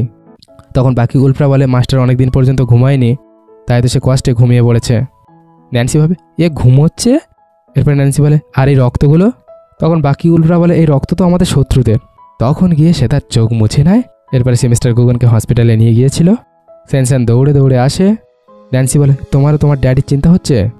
এরপরে হিহাও সেখানে আসে আর সে ক্ষমা চাইছিল। ন্যান্সি বলে যাও, এইবার তোমাকে ক্ষমা করে দিয়েছি এইবারের মতো, পরের বার যেন এমন ভুল আর করো না। তখনই মিস্টার গুগনের চোখ খুলে আসে, দৌড়ে তার কাছে চলে যায়। এরপরে সে হিয়াওকে দেখে বলে একে ভিতরে কে ডেকেছে? তখন ন্যান্সি বলে এর ভুলটা বুঝতে পেরেছে। মিস্টার গুগন বলে তুমি বলেছিলে যখন আমার হুঁশ ফিরে আসবে তুমি আমাকে অ্যাকসেপ্ট করে নেবে। তো ন্যান্সি বলে তোমার এখনও পর্যন্ত মনে আছে? আমি তো ভেবেছিলাম তুমি ঘুমিয়ে পড়েছিলে। তখন সে বলে আমি জানি না, তুমি বলেছিলে তোমার কথা রাখতেই হবে, কথা রাখতেই হবে। তখন ন্যান্সি বলে ঠিক আছে আমি তোমাকে অ্যাকসেপ্ট করে নিচ্ছি। তো সে অনেক বেশি খুশি হয়ে পড়ে আর বলে এখন থেকে আমি তোমার পার্টনার। এরপরে সে খুশি হয়ে তাকে কিস করতে শুরু করেছিল। এর সাথে সেনসানের চোখ বন্ধ করে দেয়। হিহাও সেখান থেকে চলে যায়। আর মম ড্যাড তাদের দেখে অনেক খুশি হচ্ছিল। ইয়াও বলে স্যানস্যান তুমি তোমার আন্টির সাথে চলো, মম ড্যাডকে ডিস্টার্ব করা এখন ঠিক হবে না। এরপরে সে স্যানস্যানকে নিয়ে চলে যায়। মিস্টার গুগন বলে তোমার কি এখন লজ্জা লাগছে? তো সে বলে এটা কি প্রথমবার যে আমি লজ্জা পাবো? ডক্টর তোমাকে রেস্ট করতে বলেছে, এখন রেস্ট করো। এরপরে সে তার চোখ বন্ধ করে দিচ্ছিল, সে তার হাত ধরে ফেলে। আমি এখন ঠিক আছি, আমি এখন তোমাকে দেখতে চাই, তোমাকে দেখে আমি একা একাই ঠিক হয়ে যাব। তুমি জানো আমি ওই দিনগুলো কিভাবে কাটিয়েছি, আমি প্রত্যেক দিন তোমাকে মনে করতাম, তোমায় না মনে করলে আমি কখনোই ওখানে সার্ভাইভ করতে পারতাম না। আমি এটা স্বপ্ন দেখছি না তো? তখন সে ওর ফোরহেডে কিস করে বলে না এটা স্বপ্ন না। এরপরে সে বলে সমস্ত বিয়ার উল্ফ তোমার মতো এমন ভালোবাসতে পারে? তখন সে বলে কেন, এতে ভুল কি আছে? আমাদের এমনিতেও সারা জীবনে একটাই তো পার্টনার হয়ে থাকে, তো তার ভালোবাসায় পাগল হলে ক্ষতি কি? তখন সে বলে আমারও একজন লাভ পার্টনার, সেটা হলো তুমি। ও বলে তুমি কি সত্যি বলছো? তখন বলে হ্যাঁ সত্যি সত্যি সত্যি বলছি। এরপরে বলে তবে তোমাকে কিন্তু আমার কথা শুনতে হবে। তখন মিস্টার গুগন বলে আজ থেকে তুমি যা বলবে আমি তাই শুনবো। তখন সে বলে ভালো করে রেস্ট করো আর ঘুমিয়ে পড়ো। এরপরে ও ঠিক আছে বলে শুয়ে পড়ে আর চোখ বন্ধ করে নেয়। তখন সে হেসে বলে তুমি যদি না শুতে চাও তবে শুয়েও না। তখন মিস্টার গুগন বলে আমি তোমাকে কিস করতে চাই, আর না হলে তুমি আমাকে এইভাবে দেখতে থাকো। ন্যান্সি বলে তুমি তোমার চোখ বন্ধ করো। আর যখন সে চোখ বন্ধ করে তো ন্যান্সি ওকে কিস করতে থাকে। এরপরে সে এক ঝটকায় দূরে চলে যায়। তখন মিস্টার গুগন বলে এতটুকু? এরপরে সে জল খেতে চলে যায়। তখন মিস্টার গুগন বলে আমার মধ্যে একটু প্রবলেম রয়েছে, আমি খুব তাড়াতাড়ি অ্যাক্টিভ হয়ে যাই। এই কথা শুনে খুব হাসছিল। এরপরে ওদের দুজনকে গাড়িতে করে নিয়ে আসে। এরপরে হেনরি বলে ন্যান্সি তুমি চলে এসেছো? তখন মিস্টার গুগন বলে ম্যাডাম বলো। তখন সে বলে হ্যালো ম্যাডাম। এরপরে সে তার হাত ধরে নেয়। এরপরে স্যানস্যান বলে ড্যাডি তুমি কি ঘুমোবে না? তখন সে বলে মম ড্যাড কথা বলতে চাই, তুমি এখন ঘুমিয়ে পড়ো। স্যানস্যান শুয়ে পড়েছিল। তখন ও বলে তুমি হসপিটাল থেকে সবেমাত্র এসেছো, যাও গিয়ে ঘুমিয়ে পড়ো। কিন্তু সে তাকে ধরে হাক করে নেয়। এখন যখন আমরা পার্টনার হয়ে গেছি তবে তো আমাদের একসাথে থাকতে হবে তাই না? যত সময় না তুমি বলবে তত সময় আমি কিছুই করবো না, সত্যি বলছি। তখন ও বলে আজ পর্যন্ত তোমার মতো আমাকে কেউ ট্রিট করেনি, আমাকে কেউ এতটা ভালোবাসেনি, আমার জন্য কেউ এতটা রিস্ক ওঠায়নি। তখন সে বলে তুমি অনেক বিউটিফুল, স্ট্রং আর স্মার্ট, এতটুকু মনে রেখো তুমি অনেক ভালো একজন, আর তুমি সব থেকে বেস্ট জিনিসটাই ডিজার্ভ করো। তো ন্যান্সি তাকে হাক করে নেয় আর বলে থ্যাংক ইউ। এরপর সে তাকে আদর করতে করতে বলে তুমি যদি আমাকে সত্যি সত্যি পছন্দ করো তবে আমার লিগাল ওয়াইফ হয়ে যাও। পরের দৃশ্যে সে তার চোখ ধরে নিয়ে আসে আর বলে ভয় পেও না। এরপরে সে যখন তার চোখ খোলে সেখানে সে দেখতে পায় অনেক তারায় ভরে আছে আর সেখানে তারা খসে পড়ছিল। ন্যান্সি অনেক খুশি হচ্ছিল আর সে পেছন দিক থেকে এসে তাকে হাক করে নিয়েছিল। এরপরে সে তাকে একটা হ্যাঙ্কি দিয়ে বলে তোমার মনে আছে? ন্যান্সির মনে পড়ে সে ছোটোবেলায় একটা উল্ফকে সাহায্য করেছিল। তখন ন্যান্সি বলে তুমি সেই বিগ পাপিটা, তুমি এখনও পর্যন্ত এটাকে গুছিয়ে রেখেছো? সে বলে আমি অনেকবার হারিয়ে ফেলেছিলাম কিন্তু বারবার খুঁজে বের করে নিতাম। এরপর সে তাকে স্নোফলটা দেখিয়ে প্রপোজ করে। তো ন্যান্সিও হ্যাঁ বলে দেয়। পরের দৃশ্যে আমরা দেখি তারা দুজন একসাথে বসে কিস করছিল আর খুশিতে তার লেজ আর কান দুটোই বেরিয়ে এসেছিল, এমনকি তার লেজটাও খুশিতে নড়ছিল। পরের দৃশ্যে আমরা দেখতে পাই ন্যান্সির গ্র্যাজুয়েশন কমপ্লিট হয়ে গিয়েছিল। মিস্টার গুগন স্যানস্যানকে কোলে তুলে নিয়ে আসে আর ন্যান্সির জন্য ফুলও নিয়ে এসেছিল। স্যানস্যান বলে মমি হ্যাপি গ্র্যাজুয়েশন। এরপরে তার ফ্যামিলির সমস্ত লোকেরা সেখানে এসে গিয়েছিল আর তাকে কংগ্রাচুলেশন জানাচ্ছিল আর তারা একসাথে ফ্যামিলির মতো থাকতে শুরু করে দিয়েছিল আর তারা অনেক অনেক অনেক খুশি ছিল। আর এই হাসি খুশির সাথেই সুন্দর ড্রামাটা শেষ হয়ে যায়। তো বন্ধুরা একটা ভিডিও করতে অনেক কষ্ট লাগে, প্লিজ আমাকে একটু সাপোর্ট করো, সাবস্ক্রাইব করে রাখো। আর তোমরা যেটুকু ভালোবাসা দিচ্ছ, সাপোর্ট দিচ্ছ তার জন্য তোমাদেরকে অসংখ্য অসংখ্য ধন্যবাদ। Love you guys.